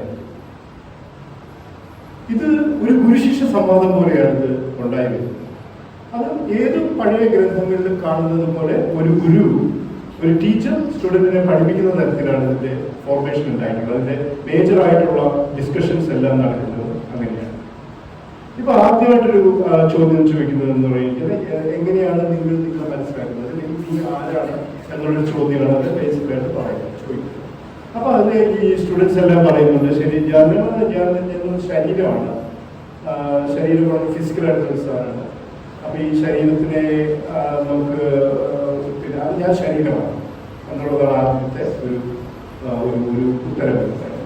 അപ്പൊ എങ്ങനെയാണ് ശരീരത്തിനെ മനസ്സിലാക്കേണ്ടത് എങ്ങനെ എന്നുള്ളതാണ് പിന്നെ ഈ ഗുരു ശിഷ്യന്മാർക്ക് പറഞ്ഞു കൊടുക്കുന്നത്. അപ്പോൾ ശരീരത്തിനെ 2 തരത്തിലാണ് നമ്മൾ സംരക്ഷിക്കുന്നത്. അപ്പോൾ കെയറിന്റെ ഒരു ആദ്യത്തെ ഒരു സംഭവം വരികയാണ്. അപ്പോൾ ഞാൻ ആദ്യത്തെ കെയറിനെ പറ്റി നമ്മൾ മനസ്സിലാക്കിയിട്ടുള്ള ഒരു വെസ്റ്റേൺ കോണ്ടെക്സ്റ്റിൽ അലോപ്പതിക് ആയിട്ടുള്ള അല്ലെങ്കിൽ സയൻസ് ബേസ്ഡ് ആയിട്ടുള്ള ഇതിലെ കെയർ എന്താണെന്നുള്ളത് ഞാൻ ചെറുതായിട്ടൊന്ന് സൂചിപ്പിച്ചു കഴിഞ്ഞു. പക്ഷേ ഇവിടെ നമ്മൾ വളരെ വ്യത്യസ്തമായിട്ടുള്ള ഒരു കെയറിനെ പറ്റിയാണ് നമ്മൾ കാണാൻ പോകുന്നത്. അപ്പൊ ഇത് ശരീരത്തിനെ സംരക്ഷിക്കേണ്ടത് എങ്ങനെയാണ് എന്നുള്ളതിനെ പറ്റി പറയുന്നത്. അപ്പൊ അത് പറയുന്നത് 2 തരത്തിലുള്ള കാര്യങ്ങളിൽ നിന്നാണ് ശരീരത്തിനെ സംരക്ഷിക്കുന്നത്. ഒന്ന് രോഗങ്ങളിൽ നിന്നാണ് ശരീരത്തിനെ സംരക്ഷിക്കുന്നത്, പിന്നെ 2 ശത്രുക്കളിൽ നിന്നും പിന്നെ സംരക്ഷിക്കും. അപ്പോൾ എന്താണ് അതിന്റെ മാർഗം എന്നുള്ള ചോദ്യം വരികയാണ്. അപ്പൊ അതിന്റെ മാർഗങ്ങളാണ് ശരീരത്തിന് ശത്രുക്കളിൽ നിന്ന് സംരക്ഷിക്കാനുള്ള മാർഷൽ ആർട്ട് പോലുള്ള സാധനങ്ങൾ, അത് അതിൻ്റെ ഒരു പ്രാക്ടീസ് ആയിട്ട് വരും. പിന്നെ രണ്ടാമത്തെ തരത്തിൽ വരുന്നത് രോഗങ്ങളിൽ നിന്ന് ശരീരത്തിനെ രക്ഷിക്കാനാണ്. 4448 രോഗങ്ങൾ ഐഡന്റിഫൈ ചെയ്തിട്ടുണ്ട്. 4448 ഡിസീസസ് വേർ ഐഡന്റിഫൈഡ്. ആ ഈ 4448 രോഗങ്ങൾക്ക് മരുന്നുകളുണ്ടാണ്, ട്രീറ്റ്മെന്റ് പറയുന്നത്. പിന്നെ ഇതിന് സ്കെലിറ്റോ മസ്കുലർ ആയിട്ടുണ്ടാകുന്ന ഒരുപാട് സാധനങ്ങളുണ്ട്. നടന്നു പോകുമ്പോഴത്തേക്ക് കാലിൽ ഒരു കല്ലിങ്ങനെ തട്ടി, അല്ലെങ്കിൽ മുകളിൽ നിന്നൊരു സാധനം വന്നിട്ട് കാൽപാദത്തിൽ പതിഞ്ഞു വീഴും. അപ്പൊ അങ്ങനെ വീണപ്പോഴത്തേക്ക് ഒരാൾ നിറഞ്ഞു വീണു, കഴിഞ്ഞു വീണു, അൺകോൺഷ്യസ് ആയി. എന്താ സംഭവിച്ചെന്ന് അറിയില്ല, പക്ഷെ കുറച്ച് സിംറ്റംസ് ഒക്കെ ബോഡി കാണിക്കുന്നുണ്ട്. അപ്പോൾ അത് ഒരു മർമ്മക്ഷതമാണ് ഏറ്റിരിക്കുന്നത്. ആ മർമ്മം ഏറ്റതിന്റെ മർമ്മക്ഷതം ഉണ്ടായതിന്റെ ലക്ഷണങ്ങളാണ് ഈ ശരീരം കാണിക്കുന്നത്. അപ്പോൾ ഏത് മർമ്മമാണെന്ന് എങ്ങനെയാണ് തിരിച്ചറിയുക? 108 മർമ്മങ്ങളിൽ ഏതാണെന്ന് സംഭവിച്ചിട്ടുള്ളതെന്ന് എങ്ങനെയാണ് തിരിച്ചറിയുക? ഇതിന് എന്ത് തരത്തിലുള്ള ട്രീറ്റ്മെന്റ് ആണ് കൊടുക്കുക? ഇതാണ് ഇതിന്റെ മുഴുവൻ discussion. This is a major discussion in the marma discourse. ഇത് മുഴുവൻ കഴിഞ്ഞ രണ്ടാമത്തെ ചോദ്യം വരുന്നത്, ഇപ്പോഴും നിങ്ങൾ വിചാരിക്കുന്നുണ്ടോ നിങ്ങൾ ശരീരമാണെന്നുള്ളത്? So we have been explored the body in the great details. But what you think about the body now? അപ്പോൾ പറയുന്നുണ്ട്, see, I have a feeling which I don't understand, which I couldn't identify anywhere in the body. Where is the seat of feelings in the body? So I can feel something, I can feel cold, I can feel happiness, I can be sad. അപ്പോൾ ഇതിനകത്ത് പിന്നെ മനസ്സിനെ പറ്റിയുള്ള വളരെ ബ്രീഫാണ്. അത് നഷ്ടപ്പെട്ടു പോയതാണോ അറിയില്ല, പക്ഷെ അതിനെപ്പറ്റിയുള്ള മനസ്സിനെ പറ്റിയുള്ള ഡിസ്കഷൻസ് ഇതിങ്ങനെ ഡെവലപ്പ് ചെയ്ത് പോകുന്നുണ്ട്. അവസാനം ഈ ഒരു കാര്യം ചോദിക്കുന്നു. ഇപ്പം നിങ്ങൾക്ക് കുറേ കാര്യങ്ങൾ മനസ്സിലായി, പക്ഷെ എനിക്ക് ഒരു ചോദ്യം നിങ്ങളോട് ചോദിക്കാറുണ്ട്. അതെന്താണെന്ന് വെച്ച് കഴിഞ്ഞാൽ, എന്താണ് ഒരു ജീവിച്ചിരിക്കുന്ന ശരീരം ഒരു മരിച്ച ശരീരവും തമ്മിലുള്ള വ്യത്യാസം?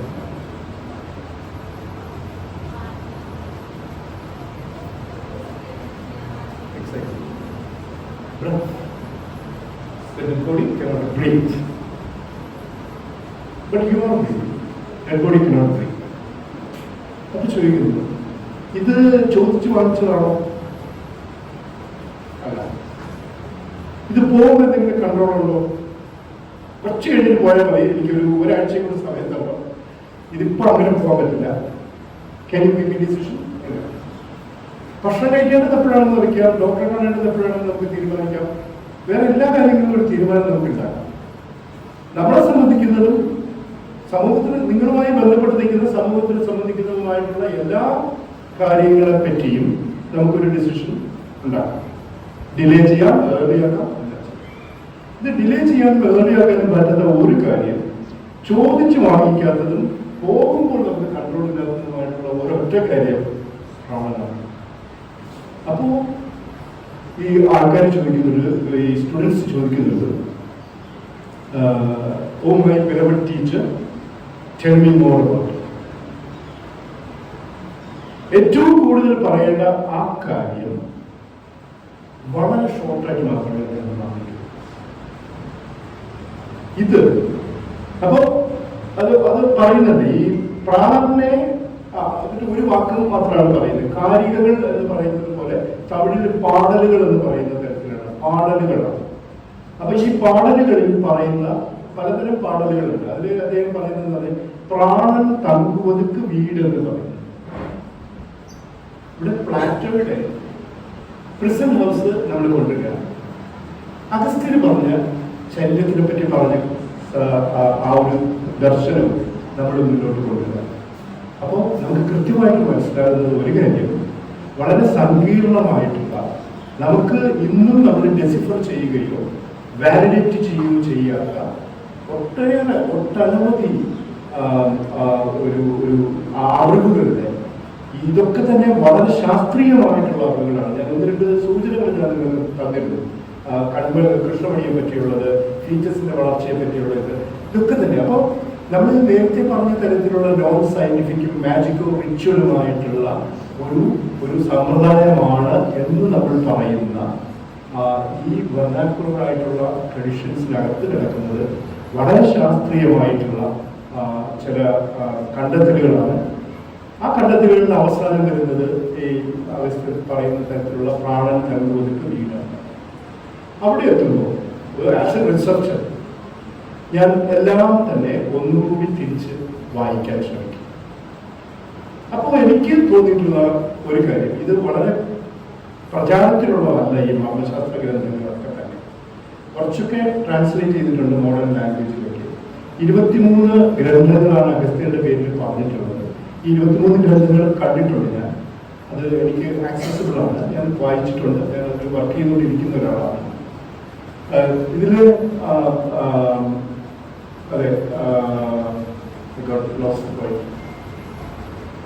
അപ്പോ ഇത് പ്രാണൻ തങ്കുവതിക്ക് വീട് എന്ന് പറഞ്ഞിട്ട് അവസാനിക്കുന്ന ഒരു പാടലില് പിന്നെ ഈ ശരീരത്തിനെ സംബന്ധിക്കുന്ന എല്ലാ തരത്തിലുള്ള പ്രവർത്തനങ്ങളും ശരീരത്തിൽ നിലനിൽക്കുന്ന പ്രാണന്റെ പ്രവർത്തനങ്ങളാണെന്ന് പറഞ്ഞു. അവിടെ നിന്നിട്ടാണ് എൻ്റെ ഗവേഷണം തിരിച്ചു വരുന്നത്. അപ്പം ആ തിരിച്ചു വരുമ്പോൾ ഞാൻ ചോദിക്കുന്ന ഒരു ചോദ്യം, ഇതെന്തായിരുന്നു ഈ അഗസ്ത്യയുടെ ഉദ്ദേശം? അഗസ്ത്യയുടെ ഉദ്ദേശം ഈ ശരീരത്തിനെ പറ്റി പറയുന്നതായിരുന്നോ, അതോ ഈ ശരീരത്തിനെ പ്രവർത്തനക്ഷമമാക്കുന്ന അതിസങ്കീർണമായതും അതിലളിതവുമായ ഒരു മെറ്റീരിയൽ ഉണ്ടെന്നും അതിന്റെ പ്രവർത്തനത്തിലൂടെയാണ് നമ്മൾ ശരീരത്തിന്റെ രോഗത്തിനെയും മരണത്തിനെയും ഖേറിനെയും വേദനയെയും മനസ്സിലാക്കേണ്ടത് എന്നുള്ളതാണോ എന്ന ചോദ്യം എന്നെ വളരെയധികം അലട്ടിയിട്ടുണ്ട്. അതിൽ നിന്ന് ഞാൻ മനസ്സിലാക്കിയത്, എന്റെ മുന്നിൽ തെളിഞ്ഞു വന്നത് അഗസ്ത്യന്റെ ഒരു മെത്തഡോളജിയാണ്. അദ്ദേഹം എത്തിച്ചേർന്ന ഒരു മെത്തഡോളജിയാണ്. ഞാൻ നിങ്ങളോട് ആദ്യം പറയും, ഇപ്പൊ ഞാൻ ഈ ലെക്ചർ തുടങ്ങുന്ന സമയത്ത് ഞാൻ നിങ്ങളോട് പറയുകയാണ്, നിങ്ങളുടെ പ്രാണൻ എന്ന് പറയുന്നത്, നിങ്ങൾ ശ്വസിക്കുന്നത് എന്ന് പറയുന്നത്, നിങ്ങൾ വളരെ വിചാരിക്കുന്നതിനേക്കാളും വളരെ കോംപ്ലക്സ് ആയിട്ടുള്ള ഒരു സാധനമാണ്. കാരണം നിങ്ങൾ രാവിലെ മുതൽ വൈകുന്നേരം വരെ, സൂര്യൻ ഉദിക്കുന്നത് മുതൽ സൂര്യൻ അസ്തമിക്കുന്നത് വരെയുള്ള സമയത്ത് 1.5 മണിക്കൂർ ഇടവിട്ട് നിങ്ങൾ ഇടതുമുക്കിൽ കൂടിയും വലതുമുക്കിൽ കൂടിയുമാണ് ശ്വസിച്ചുകൊണ്ടിരിക്കുന്നത്. നിങ്ങൾ 2 മുക്കിൽ കൂടി ശ്വസിക്കുന്നത് വളരെ കുറച്ച് സമയം മാത്രമേ ഉള്ളൂ. അത് ഇടതുമുക്കിൽ നിന്ന് വലതുമുക്കിലേക്കും വലതുമുക്കിൽ നിന്ന് ഇടതുമുക്കിലേക്കും ശ്വാസം ഷിഫ്റ്റ് ചെയ്യുന്ന സമയത്താണ് ഈ 2 മുക്കിൽ കൂടി നിങ്ങൾ ശ്വാസം ശ്വസിക്കുന്നത്. ഇത് നിങ്ങൾ ചെയ്യുന്നത് ഒരു ശാരീരിക പ്രവർത്തനമാണ്. ഈ ശാരീരിക പ്രവർത്തനം നിങ്ങളുടെ ബ്രെയിനുമായിട്ട് കണക്ട് ചെയ്തിട്ടുള്ള ഒരു സാധനമാണ്. പക്ഷേ ഇതിനേക്കാളും അപ്പുറമുള്ള വേറെ ചില കാര്യങ്ങളുണ്ട് എന്ന് പറഞ്ഞ് ഞാൻ തുടങ്ങിക്കഴിഞ്ഞാൽ വളരെ പ്രോബ്ലമാറ്റിക്കാണ്. സത്യമാണ്. 1.5 മണിക്കൂറാണ് നിങ്ങളുടെ ഒരു മൂക്കില് ഒരു ശ്വാസം നിൽക്കുക. അത് കഴിഞ്ഞിട്ട് ഇടത്തോട്ട് വലത്തോട്ട് മാറും. അപ്പൊ നിങ്ങൾ ഇപ്പൊ തന്നെ ഒന്ന് നോക്കൂ, നിങ്ങൾ ഏതെങ്കിലും ഒരു മൂക്കിലായിരിക്കും ഏറ്റവും കൂടുതൽ ഫ്ലോ വരുന്നത്. മറ്റേ മൂക്കിൽ വളരെ ചെറുതായിട്ടുള്ള സ്ലൈറ്റ് ആയിട്ടുള്ള ഫ്ലോ മാത്രമേ ഉണ്ടാവും.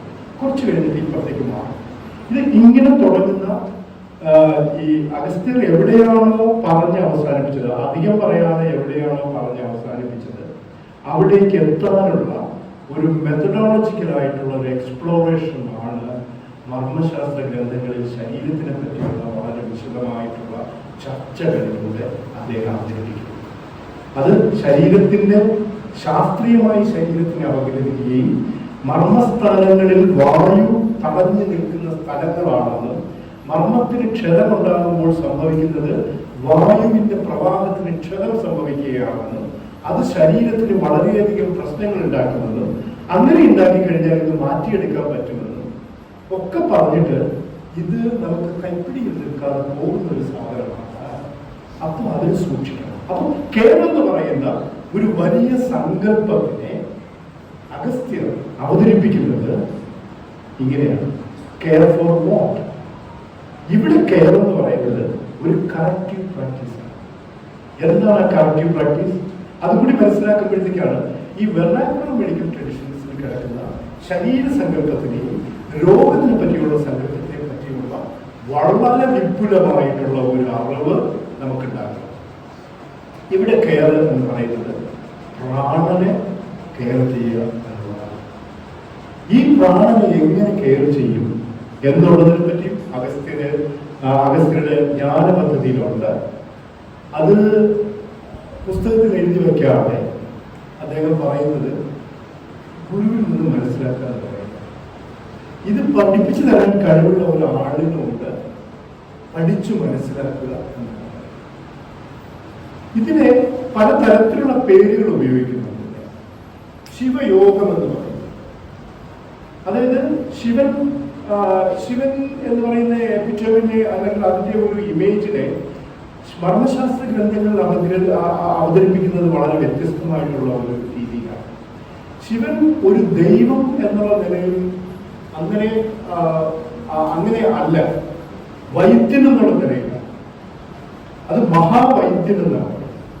അതായത് മനുഷ്യനായിട്ടുള്ള വൈദ്യന് പരിഹരിക്കാൻ പറ്റാത്ത കാര്യങ്ങളെ ചികിത്സിക്കാൻ പറ്റുന്ന ഒരു വൈദ്യൻ എന്നുള്ള നിലയിലാണ് പറയുന്നത്. നമുക്കറിയാമല്ലോ, പ്രാചീനമായിട്ടുള്ള ഗ്രന്ഥങ്ങളിലെ ഏത് ഗ്രന്ഥങ്ങൾ തുടങ്ങുമ്പോഴത്തേക്കും എവിടെന്നെങ്കിലും ഒരു ഒരു ഒരു സോഴ്സ് വരും. അപ്പോൾ മർമ്മശാസ്ത്ര ഗ്രന്ഥങ്ങളിൽ ശിവനിൽ നിന്ന് തുടങ്ങി ശിവൻ പാർവതിക്ക് പറഞ്ഞു കൊടുത്തു, പാർവതി നന്ദീശ്വരന് പറഞ്ഞു കൊടുത്തു, നന്ദീശ്വരൻ മുരുകൻ എന്ന് പറയുന്ന ആളിന് പറഞ്ഞു കൊടുത്തു, മുരുകൻ പിന്നെ അഗസ്ത്യർക്കും പുലസ്ത്യർക്കും ഭോഗർക്കും പറഞ്ഞു അഗസ്ത്യർക്ക് പറഞ്ഞു കൊടുത്തു, അഗസ്ത്യന് പുലസ്ത്യർക്കും ഭോഗർക്കും മഹർഷിക്കും ഇങ്ങനെ തുടങ്ങി കുറെ ആൾക്കാർക്ക് പറഞ്ഞു കൊടുത്തു. അങ്ങനെ 18 സിദ്ധന്മാരുടെ പാരമ്പര്യം ഉണ്ടായി. ആ പാരമ്പര്യത്തിൽ ഈ സമ്പ്രദായം നിലനിൽക്കും എന്നുള്ളതാണ് ഇതിന്റെ ഒരു ചരിത്രപരമായിട്ടുള്ള ഐതിഹ്യപരമായിട്ടുള്ള ഒരു കാരണം പറയുന്നത്. അപ്പോൾ ഇവിടെ എന്റെ അവസാനത്തെ സെക്ഷൻ അതിലേക്ക് നമ്മൾ കടക്കുക. ഇവിടെ രണ്ട് തരത്തിലുള്ള, ആദ്യം ഞാൻ തുടങ്ങുമ്പോൾ കുറച്ചൊരു ഒരു ബേബി വോക്കിംഗ് ആയിരുന്നു. കാരണം എന്താണെന്ന് പറഞ്ഞു കഴിഞ്ഞാൽ ഇത് എങ്ങനെയാണ് പറയേണ്ടത് എനിക്ക് തന്നെ ഒരു സന്ദേഹം ഉണ്ടായിരുന്നു. അപ്പോൾ അത് എങ്ങനെയാണ് അവതരിപ്പിക്കുക, എവിടെയാണ് ഇത് സ്റ്റാർട്ട് ചെയ്യുക, അങ്ങനെയൊക്കെയുണ്ട്. പക്ഷെ ഇപ്പോൾ നിങ്ങൾക്ക് കുറച്ചുകൂടെ ഒരു ബാക്ക്ഗ്രൗണ്ട് വന്നിട്ടുള്ളത് കാരണം എനിക്ക് കുറച്ചുകൂടെ അതിൻ്റെ ഉള്ളിലേക്ക് ആഴത്തിൽ കുറച്ചുകൂടെ പോകാൻ പറ്റുമെന്ന് വിചാരിക്കുന്നത്. That is going to be the last part of my introduction here. അപ്പൊ ഇവിടെ വരുമ്പോഴത്തേക്ക് ഇപ്പൊ നമുക്ക് വെസ്റ്റേൺ ആയിട്ടുള്ള അല്ലെങ്കിൽ പാശ്ചാത്യം എന്ന് നമ്മൾ പറയുന്ന അലോപ്പതി മെഡിസിനെ ആധാരമാക്കിയിരിക്കുന്ന ശരീര സങ്കല്പങ്ങൾ നമുക്ക് കാണാൻ പറ്റും.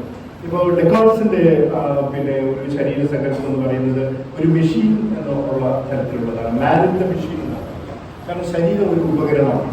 അപ്പൊ ആ ഉപകരണം നമ്മൾ ചലിപ്പിക്കും. അപ്പൊ ഡെക്കാർട്സിനെ പറ്റി ശരിക്കും പറയുകയാണെന്ന് പറഞ്ഞു കഴിഞ്ഞാൽ മാനിന്റെ ബൈസിക്കിളാണ്. എന്നുവെച്ചാൽ നമ്മൾ ഈ ബൈസിക്കിൾ നമ്മൾ പ്രവർത്തിപ്പിക്കുന്ന ഒരു സാധനമാണ്. അപ്പൊ മാനിന്റെ മെഷീൻ എന്ന് പറയുന്നത് പോലെയാണ് ബോഡി എന്നുള്ളതാണ് ഡെക്കാർട്സ്. അപ്പൊ ശരീരം എന്ന് പറയുന്നത് ഒരു യന്ത്രമാണ്. ആ യന്ത്രത്തിനെ പ്രവർത്തിപ്പിക്കുന്ന മറ്റൊരു ഭൗതിക തലം അല്ലെങ്കിൽ ഒരു സോളമോ അല്ലെങ്കിൽ എന്തെങ്കിലും പറയാവുന്ന, ഇതിലൊന്നും നമുക്ക് വാലിഡേറ്റ് ചെയ്യാൻ പറ്റുന്ന കാര്യമില്ല. അതുകൊണ്ട് ഞാൻ പറയുമ്പോൾ തന്നെ എനിക്കൊരു അവസരത്തോടുകൂടിയാണ് ഞാൻ ഇതൊക്കെ പറയുന്നത്. പക്ഷെ അങ്ങനെ തന്നെയാണ് പറഞ്ഞിട്ടുള്ളത്. സോൾ എന്നുള്ള സങ്കല്പത്തിലോ ഇല്ലെങ്കിൽ മറ്റൊരു പ്രവർത്തനം, മറ്റൊരു സാന്നിധ്യം പ്രവർത്തിപ്പിക്കുന്ന ഒരു ഉപകരണമായിട്ടാണ് ശരീരത്തിനെ കണ്ടിട്ടുള്ളത് ഡെക്കാർട്സിനും ഒക്കെ. അപ്പൊ ഈ ഡെക്കാർട്സിൽ നിന്ന് തുടങ്ങുന്നത് ജോൺ ലോക്ക് എന്ന് പറയുന്ന ജോൺ ലോക്കിലൊക്കെ എത്തുമ്പോഴത്തേക്ക് സംഭവിക്കുന്നത് എന്താന്ന് പറയുന്നത് വളരെയധികം എംപിരിക്കലായിട്ട് മാറുന്നത്. ഒരു ക്ലിയർ എംപിരിസിസം ഇതിനകത്ത് വരുന്നത് എന്ന് വെച്ചാൽ തികച്ചും ഭൗതികമായിട്ടും റാഷണലായിട്ടും എക്സ്പ്ലെയിൻ ചെയ്യാൻ പറ്റുന്ന കാര്യങ്ങൾ മാത്രമാണ് ശരീരത്തിന്റെ സയന്റിഫിക് എന്നുള്ള. അപ്പൊ ഈ സയന്റിഫിക് എന്നുള്ള ഒരു 17th സെഞ്ചുറിയിലാണ് ഈ സയൻസിനെ പറ്റിയുള്ള സയൻസ് എന്നുള്ള വാക്ക് തന്നെ രൂപപ്പെട്ടു വരുന്നത്. അതിനു മുമ്പ് അങ്ങനെ ഒരു സയൻസ് എന്നുള്ള വേർഡ് ഒന്നും കൃത്യമായിട്ട് പറയുന്നില്ല. നാച്ചുറൽ സയന്റിസ്റ്റുകളായിരുന്നു അരിസ്റ്റോട്ടിൽ മുഴുവൻ ഉള്ള ആൾക്കാരെ നമ്മുടെ നാച്ചുറൽ സയന്റിസ്റ്റുകൾ എന്നാണ് പിന്നീട് വിളിച്ചത്. അവർ പ്രകൃതിയുമായിട്ട് ബന്ധപ്പെട്ട് നിൽക്കുന്ന മനുഷ്യ ശരീരവുമായിട്ട് ബന്ധപ്പെട്ട് നിൽക്കുന്ന മറ്റൊരു സമീപന രീതിയാണ് അതിനകത്തുള്ളത്. പക്ഷേ ജോൺ ലോക്കിലൊക്കെ വരുമ്പോഴത്തേക്ക് അത് വളരെയധികം വ്യത്യസ്തമായിട്ട് മാറുന്നുണ്ട്. അപ്പൊ അത് നമുക്ക് സയന്റിഫിക് ആയിട്ട് എക്സ്പ്ലെയിൻ ചെയ്യാൻ പറ്റണം. കണ്ണിൽ കാണുന്നത് മാത്രം ഇല്ലെങ്കിൽ നമുക്ക് അനലൈസ് ചെയ്ത് ഒരു റാഷണൽ മൈൻഡിൽ അനലൈസ് ചെയ്യുന്ന കാര്യങ്ങൾ മാത്രമേ നമുക്കിത് ചെയ്യാൻ. അപ്പൊ അങ്ങനെയാണ് ജോൺ ലോക്കിന്റെ അവിടെ സമയത്ത് വരുന്നത്. അപ്പൊ അവിടെയാണ് ഈ scientific objective science and subjective culture എന്നുള്ള ഡിവൈഡ്. ഇത് കൃത്യമായിട്ട് നമ്മൾ മനസ്സിലാക്കിയാൽ നമുക്ക് വേറെ ഒരുപാട് കാര്യങ്ങളുണ്ട്. നമുക്ക് കൂടുതൽ സംശയങ്ങൾ ഉണ്ടാവും എന്നുള്ളതാണ് ഞാൻ പറയുന്നത്. കാരണം ഈ സബ്ജക്റ്റീവ് ആയിട്ടുള്ളത് കൾച്ചർ എപ്പോഴും സബ്ജക്റ്റീവാണ്. കൾച്ചറിൽ ഉണ്ടായിട്ടുള്ള കൾച്ചറൽ പ്രോഡക്ട്സ് എന്ന് പറയുന്നത് എല്ലാം തന്നെ മാജിക്കൽ റിച്വലാണ്.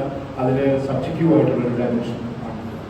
സയൻസ് എന്ന് പറയുന്നത് അത് വളരെ ഒബ്ജക്റ്റീവാണ്, റാഷണലാണ്. അപ്പോൾ ഇതാണ് അതിൻ്റെ ഒരു ഡിവൈഡ് വരുന്നത്. അപ്പോൾ ഈ കെയറിനെ പറ്റിയുള്ള അവിടെയാണ് നമ്മൾ പറഞ്ഞത്. കെയറിനെ പറ്റിയുള്ള സംരക്ഷണം എന്നുള്ളതിനെ പറ്റിയുള്ള ആ ഗ്രീക്ക് വിത്തിൽ വന്നിട്ടുള്ളതും ഈ സംരക്ഷണത്തിനെ പറ്റിയാണ്. ബോഡിയെ എങ്ങനെ സംരക്ഷിക്കണം, ബോഡിയെ എങ്ങനെ കെയർ ചെയ്യണം. പക്ഷെ അഗസ്റ്റിൻ്റെ അവിടെ എത്തുമ്പോഴത്തേക്ക് അഗസ്റ്റിൻ പറഞ്ഞിട്ടുണ്ട്. അതുകൊണ്ടാണ് ഇതിനെ ഞാനൊരു ഒരു കറക്റ്റീവ് പ്രാക്ടീസ് എന്ന് പറയുന്നത്.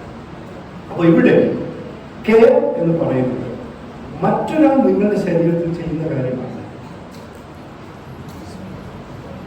മറ്റൊരാളിന് നിങ്ങൾക്ക് തരാൻ പറ്റുന്ന കാര്യമല്ല കെയർ. കെയറിന് ഹോസ്പിറ്റൽ മെക്കാനിസം ചെയ്യാൻ പറ്റില്ല. പിന്നെ എന്താണ് കെയർ? കെയർ നിങ്ങൾ സ്വന്തം ശരീരത്തിൽ നിങ്ങൾ തന്നെ ചെയ്യുന്ന ഒരു ആക്റ്റാണ് കെയർ. ആ ആക്ടിന് ഒരുപാട് ഡയമെൻഷൻസ് ഉണ്ട്.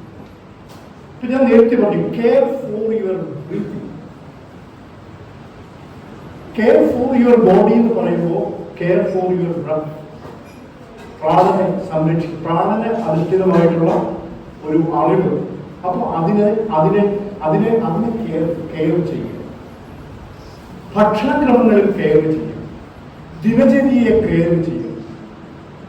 ഈ ചെയ്യുന്നതെല്ലാം ആയുർവേദത്തിലൊക്കെ വളരെ വിശദമായിട്ട് പറയുന്നുണ്ട്. ദിനചര്യയും ഋതുചര്യയും പറയുന്നത് ഇത് ആയുർവേദത്തിന്റെ മാത്രം സ്വന്തമായിട്ടുള്ള ഒരു കാര്യമല്ല.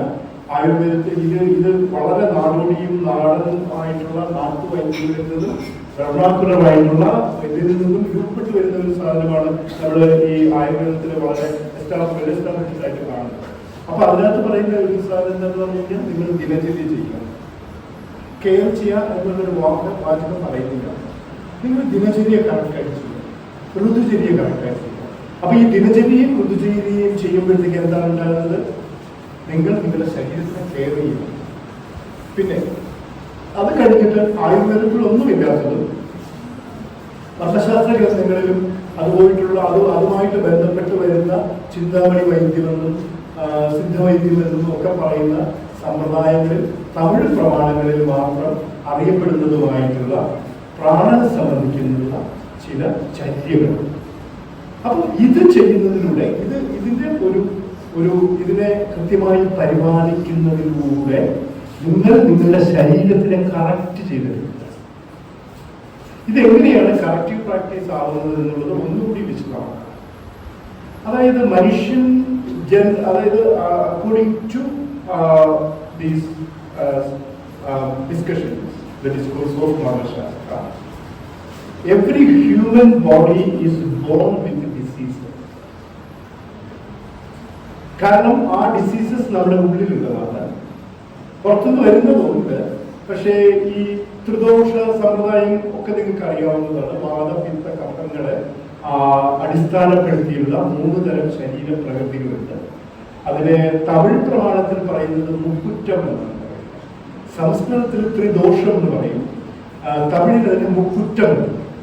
ഈ മുക്കുറ്റത്തിൽ വരുന്നത് നിങ്ങളുടെ ശരീരത്തിൽ കഫമാണോ വാദമാണോ പിത്തമാണോ അധികരിച്ചു നിൽക്കുന്നത് എന്ന് അറിയുമ്പോൾ അതിനനുസരിച്ചിട്ടുള്ള രോഗ സമ്പ്രദായങ്ങൾ നിങ്ങളുടെ ശരീരത്തിൽ ഉണ്ടാകും എന്നുള്ളതിനെ നേരത്തെ തന്നെ പ്രവചിക്കാൻ പറ്റുന്ന തരത്തിലാണ് അതിന് നേരത്തെ തന്നെ ഡയഗ്നോസിസ് വളരെ തന്നെ ഏർലി ആവുകയും ആ ഡയഗ്നോസിസ് വളരെയധികം ആക്യുറേറ്റ് ആവുകയും ചെയ്യുക. അപ്പോൾ ഇങ്ങനെയാണ് അതിൻ്റെ ഒരു ഡിസ്കോഴ്സ് അഗസ്ത്യത്തിൽ വരുന്നത്. അത് early identification of the diseases. അപ്പോൾ അതാണ് ഇതിൻ്റെ ഒരു കെയറിനെ പറ്റിയുള്ള പ്രധാനമായിട്ടുള്ള ഒരു സങ്കല്പം എന്ന് പറയുന്നത്. പിന്നെ ശരീരത്തിനെ പറ്റി കുറച്ചുകൂടെ വിശദമായിട്ട് നമ്മൾ പോയി കഴിഞ്ഞാൽ എങ്ങനെയാണ് ഈ വാദം എന്ന് പറയുന്നത് കാറ്റാണ് എന്ന് പറഞ്ഞാൽ അതൊരു എയർ എലിമെന്റ് ആണ്. പിത്തം എന്ന് പറയുന്നത് ഫയർ എലിമെന്റ് ആണെന്ന് പറയുന്നു. പക്ഷെ അത് നമ്മുടെ ഹോൾ മെറ്റബോളിക് പ്രോസസ്സാണ്. ശരീരത്തിൽ സംഭവിക്കുന്ന മെറ്റബോളിക് പ്രോസസ്സിനെ പറ്റിയാണ് അത് മെൻഷൻ ചെയ്തിട്ടുള്ളത്. കഫം എന്ന് പറയുന്നത് ഇതുപോലെ തന്നെ ശരീരത്തിലുണ്ടാകുന്ന കഫജന്യമായിട്ടുള്ള രോഗങ്ങൾ, ഇങ്ങനെ പറഞ്ഞിട്ടാണ് ശരീരത്തിനെ നമ്മൾ. അപ്പോൾ ഇവിടെ ഏറ്റവും പ്രധാനപ്പെട്ട വരുന്ന ഒരു കാര്യം, അത് മരണത്തിനെ മുൻനിർത്തിയുള്ള ഒരു ചിന്താ പദ്ധതി അല്ല ഇതാണെന്നുള്ളതാണ് മനസ്സിലാക്കുന്നത്. അതിന് ഉപയോഗിക്കുന്ന ഒരു വാചകം എന്ന് പറയുന്നത് മോക്ഷം എന്നുള്ള വാക്കാണ്. ഈ മോക്ഷം എന്നുള്ളത് നമ്മൾ വളരെയധികം തെറ്റിദ്ധരിക്കപ്പെട്ടിട്ടുള്ള ഒരു വാക്കാണ്. ഇത് മോക്ഷം എന്ന് പറഞ്ഞാൽ ഫ്രീ ആവുക എന്നുള്ളതാണ്. എന്തിൽ നിന്നാണ് ഫ്രീ ആവുക? രോഗങ്ങളിൽ നിന്ന് ഫ്രീ ആവുക.